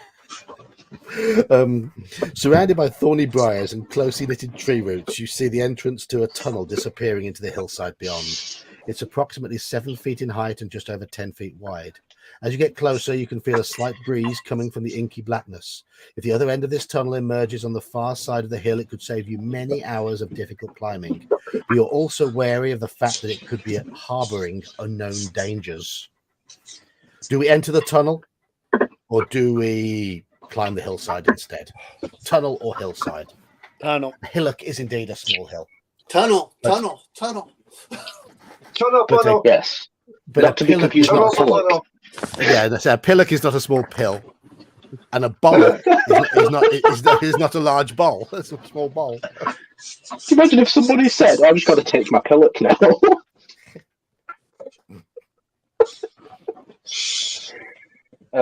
Anyway, I say tunnel. Yeah.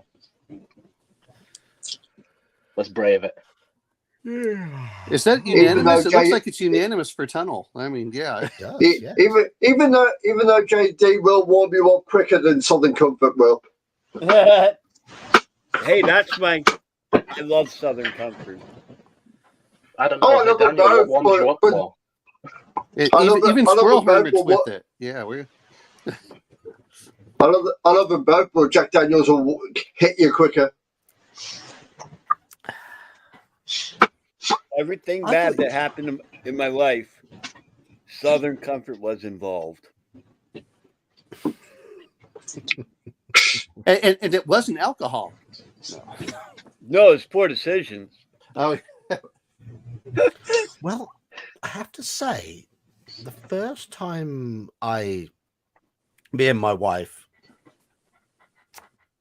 went beyond friends, there was Southern Comfort involved. My And a pack daughter of was, Uno. my daughter was procreated with Captain Morgan.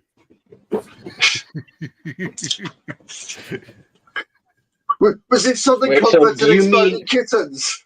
Do you mean with the drink, with the bottle, or with the person? You never know. You might not want It to was, know. it was spin the bottle on the large scale of Southern Comfort. Yep. All right. all right. I feel better. I found mine. My version. Hey, we found it. The Right. collector's edition. No, it's. You. We enter the tunnel. What number are we on now, John? 170.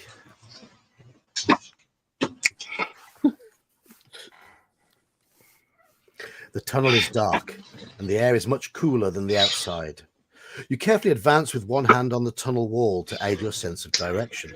You've been in total darkness for 3 minutes. We've got a torch.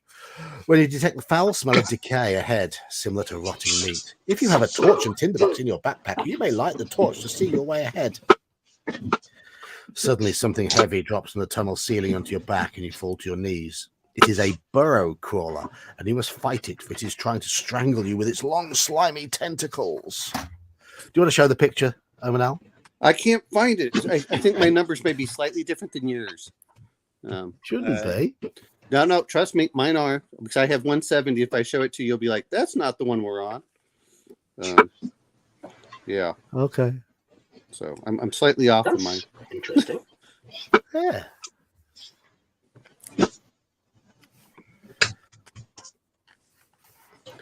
Burrow crawler, combat skill 17, endurance 7. Oh. If you have a torch, its flickering flame will aid you during this combat. For the eyes of the burrow crawler are especially sensitive to light. Add 2 points to your combat skill. Oh. Okay, so we have 21 combat skill now. Our short sword gave us our 4 back that we lost. Mm-hmm. The burrow crawler is immune to mind blast and animal kinship. It's not a stoat, straw piglet. Stoked. Right, so our combat skill is 21. Its is 17. So I look at the +4 column on the table and I roll a d10. And we see what we get. 4. Enemy -8, lone wolf -2. So we've killed it quickly, but we've lost 2 stamina doing so. Worth I it. quite like how quick this combat system is. Really is. Very, very What? quick. Worth it. Yes. You know, they used to have the RPG that followed these act rules for this. I saw that. I got it, and then which it's cool to look at, but I don't know what the plans are by Joe Deaver's son. So Of course, Joe Deaver passed away, didn't he? he did, and then I think it passed. I don't know if it was from Cubicle 7. It was one of those, and then they created their own website and everything. So.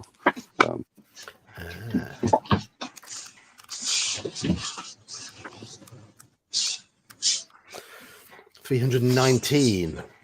My book says 319 here. All right. Mine says 493. So go ahead. The carnivorous creature lets out a ghastly death cry and falls still. In a panicked state, you scramble to your feet and grab what you believe to be your belt from the slimy jaws of the dead beast. You can see a faint light in the distance, and you run towards it as fast as you are able. When finally you emerge into the daylight, you fall onto the leafy ground and fight for breath in painful gasps. Slowly sitting upright, you notice you are still wearing your belt. It had not been lost during the combat after all. What you grabbed from the jaw of the burrow crawler was a leather strap with a small pouch and a sheathed dagger fixed halfway along it. You break open the clasp to find out it contains 20 gold crowns. Wow. Wow. Now we got 29. We've got 35 gold crowns now, Oh, and we have a short sword and a dagger.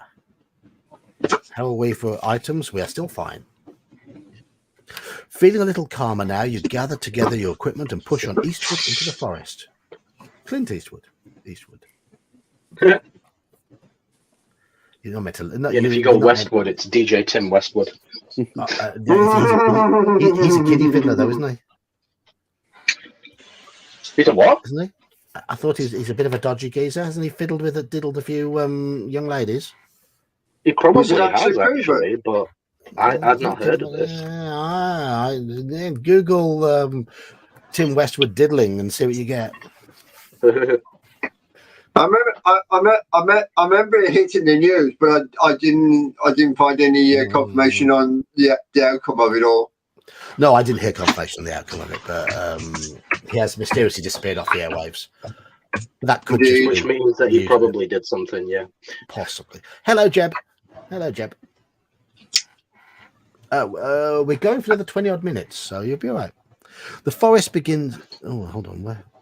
Oh, we left the cave, haven't we? The forest begins to thin out until finally you can make out a road through the trees ahead. The highway is full of people heading south. Many are wheeling their possessions along on handcarts. Do we join the refugees and perhaps learn more about what has happened in the north? Or do we continue to move south but under cover of the trees? Okay, so do we join the refugees? Or do we use the cover of the trees to continue going south? South. Keep going south. Join the refugees is my guess. That's but ignore me,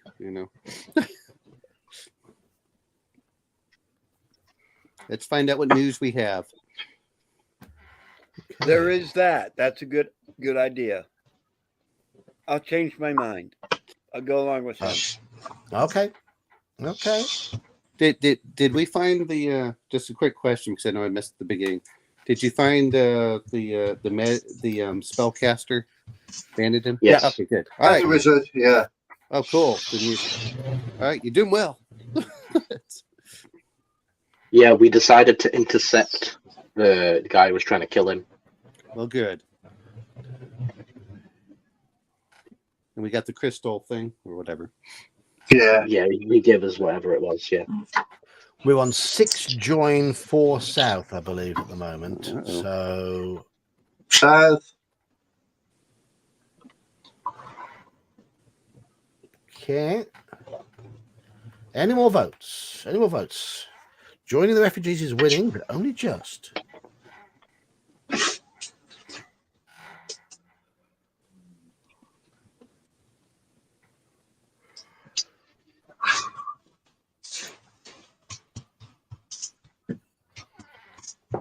Hal reckons. I think that might well have pushed Join into the ascendancy there with Hal.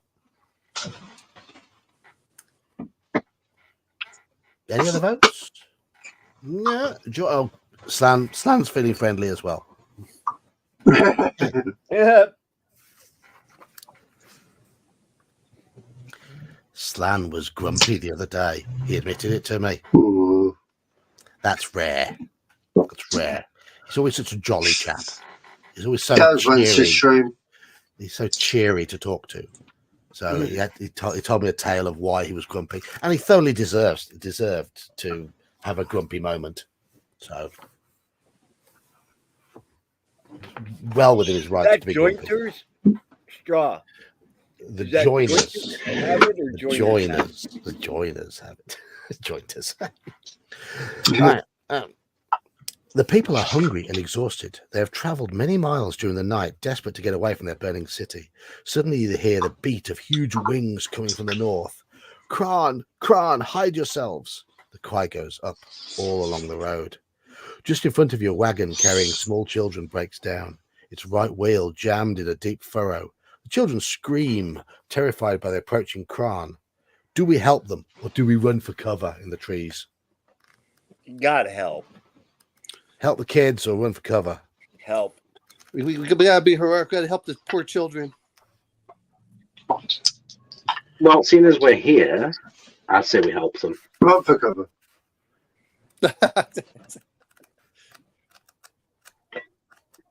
Joker's being evil. No, I was just thinking that Joker lost too many characters the last couple of games, and he's played the wrong. Yes, everyone in chat. Joker has learnt the perils of old school D&D in the last couple of sessions. You've joined the ranks of the dead characters, haven't you? With two characters dead. On a more regular basis than other people, I feel. No, lots of people lost them very early on. Oh, it was a bloodbath. Looking at the very early sessions, it was like, holy moly! Gingerbeard lost 2 characters in 5 minutes in one session. He lost 3 in one day. I think that day. But yes, yeah. They'll eat our rations, says Brian James. Sorry. On that note, I have no reserve characters left. No. We need to make some more then. Right. I know we do. Tonight after the session, we can roll a couple up for you. I'll hang out and roll up. Yeah. All right. I'm going to go to bed after this, but yeah. But right. If you wish to help the children, turn to 194. So we will. You sprint towards the wagon. People are running everywhere in panic as the Kran begin their attack. They swoop low and snatch their poor victims off into the sky. A large Kran comes gliding into hover above the wagon, and 3 snarling Gyaks drop from its back onto the startled horses. The children scream with terror. You must fight these enemies quickly or abandon your rescue and seek cover from the attacks in the shelter of the nearby farmhouse.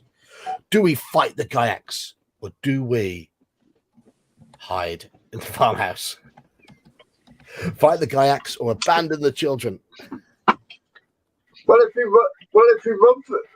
run into the barn, they're obviously going to see us run away. So we might as well just stand there and fight them.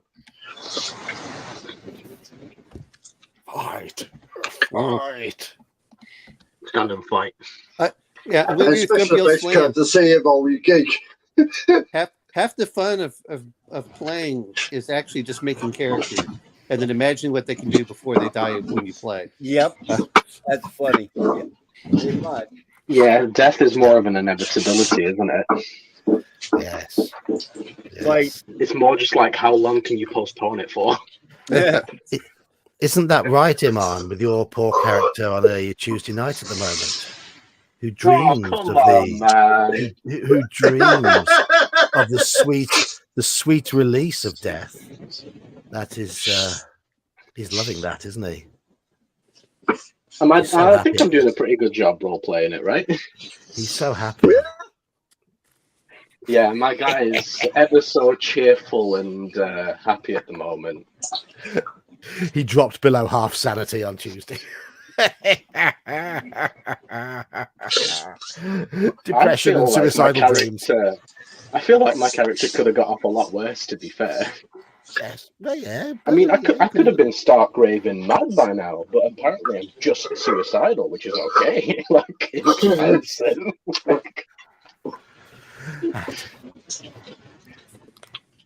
Yes. Write your 20-page backstory for each character. That will ensure that your angry old school DM will make sure your character dies within 10 minutes. Yeah. Yes. Yeah. Sounds about right. Do all the hard work and you'll die quickly. Yeah. Yes. Do no work and you'll last forever. It sounds like we're going to fight. Looking at the number. Yep. The ghoulish creatures thrust their spears at you and attack. Fight these creatures as a single enemy. Hiccups. Ooh. These are called Orgodak Tagim Gayaks. They have a combat skill of 15, endurance of 13. Right. So we have a +4 advantage on them with our combat skill of 19 in this. I will roll.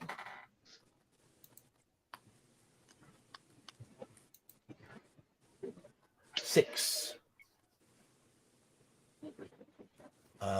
Enemy So +4, that's 10. Enemy -10, Lone Wolf -2. So they're down to 3 endurance. And we are down to 19. One swing gets all 3 of them. Nice. Next round. 8. Ooh. Enemy -12, Lone Wolf -0. Mashed Oh, them. they did. Mashed them. If you win, you can run to the safety of the farmhouse, return to 148, or you can return to the woods. Okay, farmhouse or woods? Farmhouse. House. Yeah, farmhouse. One way to use a character's backstory is as a blunt weapon. The larger the pain count, the page count, the harder it hits. What Yeah, you're it's supposed basically a death multiplier, isn't it? No. What you're supposed to do is you're supposed to roll it up and smack them on the nose, until they stop that. Yeah. Yeah. That's funny. I don't mind players just writing a couple of lines, a couple of bullet points. That's all you need. If your character's a bit more long term, like in a big long campaign, make sure one of the bullet points gives it. If it's a sandboxy game, and intended for the long term, make sure just give me something. Just give me one line that I can just sort of play about with. It's up to me whether I play about with it and how I play about with it. Well, you know what? If it's up to Grumpy Old Slan, you'll get 20 pages within, a couple of weeks. I won't read 20 pages, but I would like 20 pages, and I'd like a little fireplace in my attic here. And I'll put the pages in that fireplace. Yeah, use it to keep you warm. And Random Yodeler just to play the lament as he reads the 20 pages. Well, no. I mean, if you look through Grumpy Old Slan, every time he writes his story after while we're playing, like you'll get a 20-page. Yeah, no wonder he has no time to draw the maps. No wonder he has no time to draw the maps. Oh, he does the maps. He does the maps as well in some games. But no, keeping notes during the game is excellent, and it gives you things to refer back to. And I think backstories should emerge during play. Personally, You mean like Angus? One eye? yeah, he's lost his eye. And the overcompensating for 12 barrel name. And have a random element in there. I mean, I rolled for my Palladium character in that Palladium game. I rolled for how he got his nobility on a random table, and that created his backstory. That was it. One roll, and all his backstory is new noble, son of textile merchant. There you go. That's it. and I've played it from there.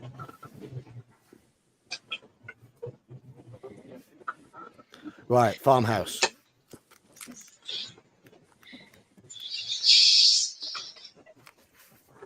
Kicking open the door, you dive into the farmhouse. A crane soars overhead, shrieking victoriously, a victim hanging helpless in its claws. As you pull yourself to your feet, you find yourself alone in this abandoned farmhouse. The kitchen has been emptied of food, but propped against its fireplace, you discover a warhammer. You may take the weapon if you wish. Do we swap our dagger for a warhammer? Is there any difference? Yes, definitely. So we'll go with short sword and warhammer. So we've got a sharp weapon and a blunt weapon. I think so. Before we decide, can we throw it to see if it comes back?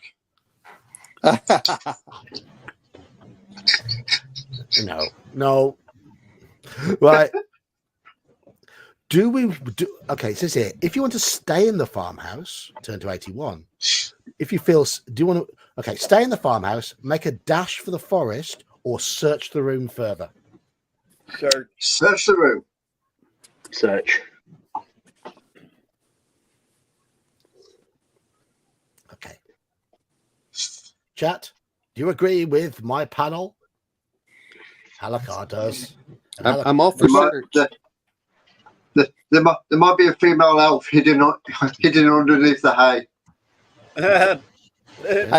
You know what's funny is I have the extended version, their special version, and it's slightly different than yours, John. So I don't have that option in mind. So search. Oh, you don't? Does that mean it's just got more pictures in it? It's got like an extra 100 sections in it. Actually, it's. Oh, what? Well, I noticed when Omanel said he was on page 493. I'm like, what? Yeah, exactly. That's why I'm being honest about it. Well, they have a whole prequel. Where you're actually fighting inside the monastery. I don't think. How much did yours cost you? I got for half off. It was $12.50, and I'm not including shipping, so it was £12.50 for one book. Yes, I got Plus it half shipping. off on Friday, so yeah, it was on the Black Friday sale. As you know, because you sent me the link, £23 for 5 books. No, that's awesome, man. But I wish I lived in the UK for that, just for that. Yes. I'm quite happy to have the standard books. Search the room further. 199.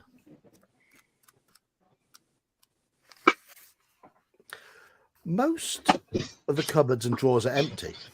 You can sense that whoever lived here left in a hurry. Oh, by the way, we've now recovered that lost endurance. That's how good healing is. They must have taken nearly everything they owned with them.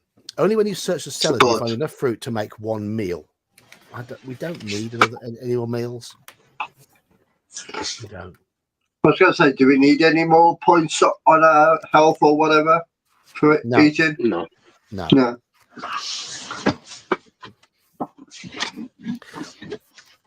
After they have I tell you completed their what. attack. Oh, Sorry, if you've got space, take it, and then we can swap it out for something else if we come across something better. Better to have it and not need it. We've already got 3 meals we haven't had to use because we've got the hunting skill. But we might get unlucky in a combat. Well, I will mention this much: is sometimes you lose stuff, and so I'll say, deduct 4 items. And you're like, oh, so it's worth having it, and like As a placeholder sort of thing. Yeah, exactly. Okay. Like Amon says, you can always throw it away later. So okay.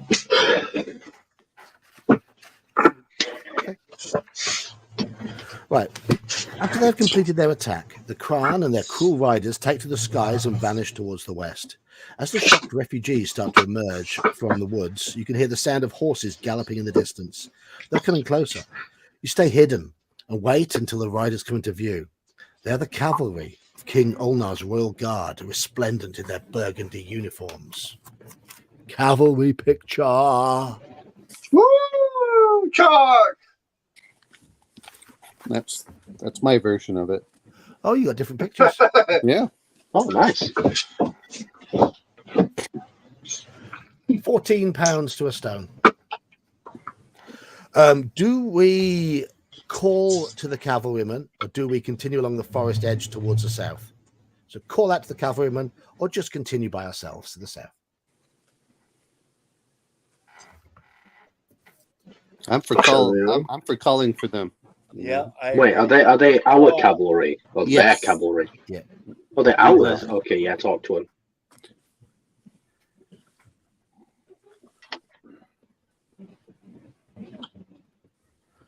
Right, I he wants to assume be there alone, are huh? cavalry. You know, there can Well, always they're be wearing the spots. uniforms of King Ulnar.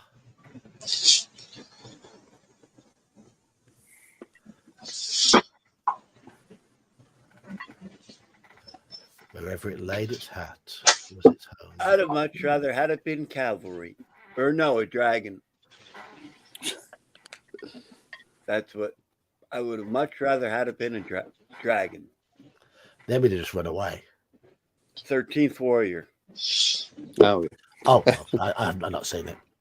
I keep Oh, being told John, off you by gotta mates for that. You gotta watch it. Awesome movie. Antonio Banderas, a lot of European Scandinavian guys. You gotta watch it. It was Michael Crichton's retelling of Eaters of the Beowulf. Dead. It was Eaters of the Dead. So Yeah. that's Okay, we are calling out to them. 183. The officer orders his men to a halt, and then he demands to know your business. You tell him that you're a Kai initiate. You also tell him that the Kai monastery has been attacked and destroyed. He and his men are deeply saddened to hear your news. He offers you a spare horse and asks if you wish to accompany him and his men. They're on their way back to regroup with the rest of the regiment. He informs you that their commanding officer is Crown Prince Pelethar, King Ulnar's son. Do we accept the offer, or do we continue on our way? Accept. Accept the offer. except. Let's go with. Yeah, if that film 13th Warrior has got any sort of blood and guts in it, sorry, no, I won't watch it. It's I don't not watch- too bad. When people say it's not too bad, though, I mean, if it has any blood and guts, my limit is a film along the lines of The Shawshank Redemption, which hasn't got a lot. Well, no, they. Omanau, Yes. remind me. I don't think it had anything really violent. It has I think it's a PG. Well, the final battle. Yeah, final it's a battle. PG-13 movie, but it's. I think it's. Yeah. Oh, PG-13 is like a 12 for us, John. There were some 12s which are a bit there. Yeah. Nice Just so map. everyone can see the map for where we are. Nice map.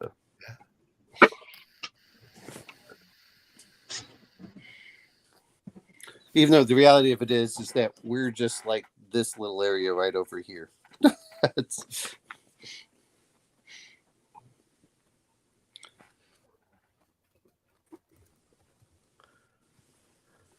So it looks like we're going with them.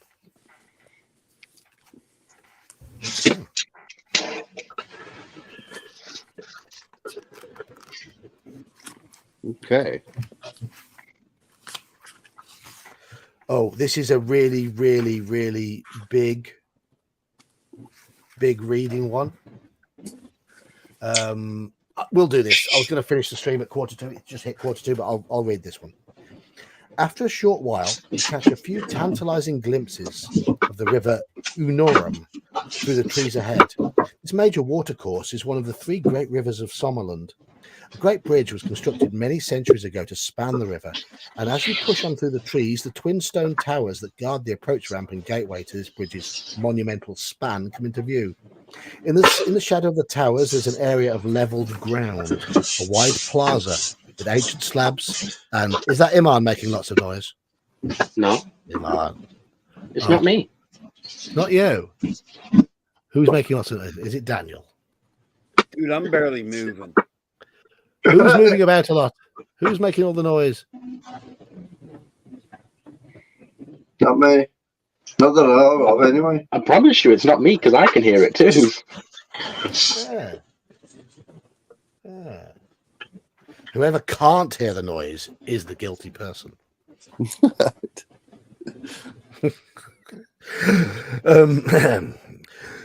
A wide plaza paved with ancient slabs of granite, worn smooth by the passage of years. This paved area is known as the Alima Mitre. It has often served as a meeting and trading place for merchants, but now it's being used for a much more sinister purpose. The Alima Mitre is teeming with Gyaks and Drakarim assault troops. They are mustering as reinforcements for a fierce battle that is now being waged at the centre of the bridge. You judge that it would be suicidal to try and cross the Alima Mitre, for it is choked with enemies. You backtrack into the forest and make a wide detour. You soon arrive at a turnpike running parallel to the river. Patiently, you await your chance to race across the road and dive for cover among the bushes opposite. If you had a horse, you leave it in the forest. Once you are sure that you have not been seen, you make your way down to the water's edge. Here you rest for a short while among the tall grasses which fringe the river bank, marveling at the magnificence of the Alima Bridge. This ancient river viaduct is over 1 mile long, comprised of a series of elegant stone compression arches, interrupted at regular intervals by grand towers and huge granite piers. At its centre stands the Durnstone. For many centuries, this wide central pier of the Alima Bridge has been used as a marketplace. A fierce battle is now raging on the Durnstone. The clash of steel and the cries of men and beasts echo through the forest. Amid smoke and flame, you can see the winged horse standards of the Crown Prince Pelethar, somehow alerted in time to the invasion. The prince has hurriedly gathered his elite troops and ridden here from the king's citadel and home guard. You determine that your best hope for survival now lies with the prince and the court guard, his elite bodyguard.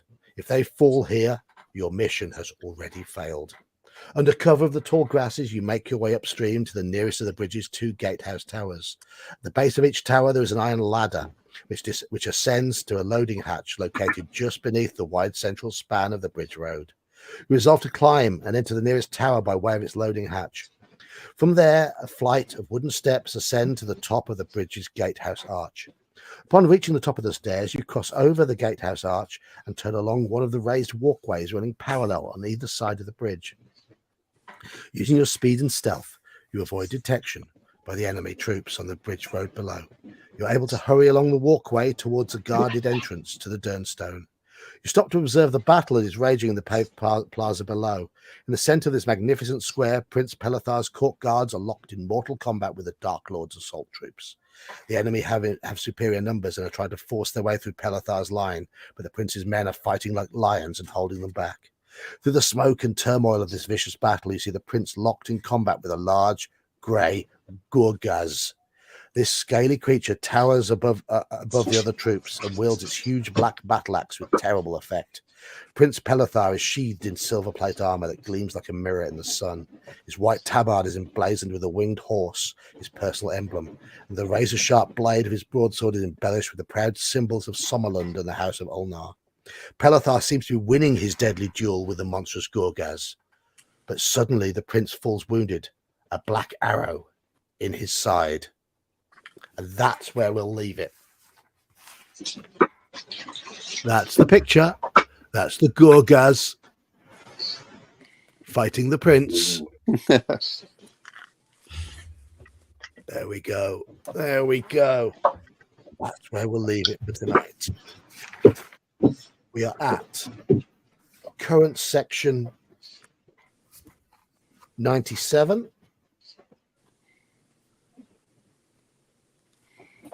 And this has just got serious indeed. But I think we're doing quite well. I think we're doing rather well. We seem to be. We seem to be. Choose next time whether we fight the Gorgaz. Well, just remember, we die. If we die, we have to go back over all these over again to restart. Our whole character. No, I'm just. No. Yeah. Look. Be positive. No. I'm judging one like we're on book 5 and we die. We're like, oh, you have to start back at book 1. No, I will allow a save point at the end of each book. Oh, okay. Well, that's good. I think that helps we'll us a lot. I think we'll do that. Yeah, it's kind of like the sorcery books. There's 4 of them. If you die in book 4, book 3, or book 2, you got to go back to book 1. But you can, if you really want to, just start from the book. Yes. Yeah. Right, so it's coming towards my pumpkin time. I have work in the morning. My attic has gone. You see, Oh, jeez. that's not vape. That's my breath. so yes, it's meant to be -1, only -1 degree Celsius tonight here, but still. No. It's That's not much just, we that's can just beat where it. you are, right, John?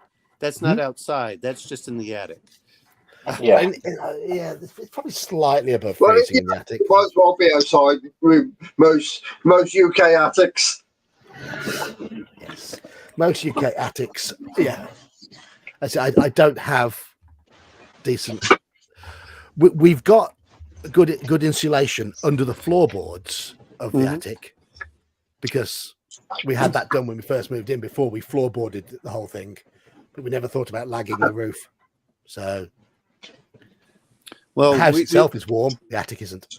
we know what John's going to do. You know when the spring arrives. I'm not going to do this again. We shall see. We shall see. Oh, no, I've got. But even then, lagging the roof don't keep all the heat in. No, it doesn't. No. I have, by the way. I mean, I've got enough put aside now for the trip to Canada. So, Woo! Roll on the passport. Yeah, the passport. Yeah. Indeed, Brian. I've got a little fridge. The attic will be very hot in the summer. Yes, it'll be extremely hot. So I've got a little fridge, so I'll be able to have cold beers up here in the summer. I haven't brought that up because I don't need a fridge up here at the moment. I really don't. I'd rather have a kettle up here right now. Okie dokie. So You could have your own little seasonal drinks corner. yes, how civilized. Well, yeah. How marvelously civilized that would be. I will shave in the summer. The beard is. It's gonna be a winter thing. Me and beards. Who did we lose? We lost Dan. Guns. We lost Dan. No, Oh. yeah. Cheers, Dan. See ya. But no, this is a bit. It'll be what I'm going to do now is beards are going to be a winter thing, and beards will come off. Then he's going to save it for next winter, and then he can grow the new one and use last year's for the. And then he doesn't have to wear the hoodie. I think sort of October, November through to March. October, November, then through to March. Beard the rest of the time. No beard. And then that 4 or 5 month beard will be like my 2-month beard. I know. It's because it's in your genes. It's in your genes to be able to. I need it for this bloody shed. I was going to say, I'm yet to know you without a beard. But Iman is now clean shaven, of course. What? Did you not see me earlier? No, It's no. gone back pretty quick, I'm not going to lie. I'm starting to go from fisherman to wizard. Yeah. Yes, it's. Oh, okay. Yeah. Can I have some fisherman's friends?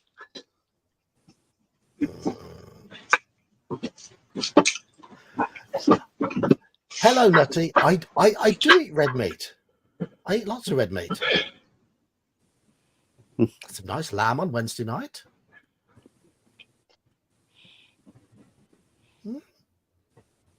Some. Just make sure the cow's dead first. But it's still considered red meat. I'm not sure. That's. I said lots of red meat. I eat lamb probably once a week in various forms, and beef. I have beef probably 2 or 3 days a week. Okay. Lamb has gotten expensive over here, and I just like that. It's not cheap. It's not cheap. It's not like a leg of lamb or anything like that. It's just like a lamb grill steak, sort of like a processed piece of lamb. Leg of lamb used to be cheap here. It used to be you got leg of lamb, it's cheap. Now it's gone up in price. Like, what the? For dinner tonight, I had I had spicy pasta with bacon, tomatoes, peppers, mushrooms. So Mm. I had spice tea tonight. They're quite pleasant. I've got chili tomorrow. Oh, good. Chili tomorrow. So that's my lunch tomorrow. And for tea, for evening meal on the Saturday, we always have a takeaway, and I'll probably have fish and chips. Bit chilly for lunch in the shop. So that'll be nice. I've got a place up here that's called Banny's. I don't believe it's anywhere else in the country, just Nelson and Burnley. But they do this like spicy fish and chips. It's really good. Ooh, nice. Tomatoes is the English way of saying it, and twat is the English way of saying it as well.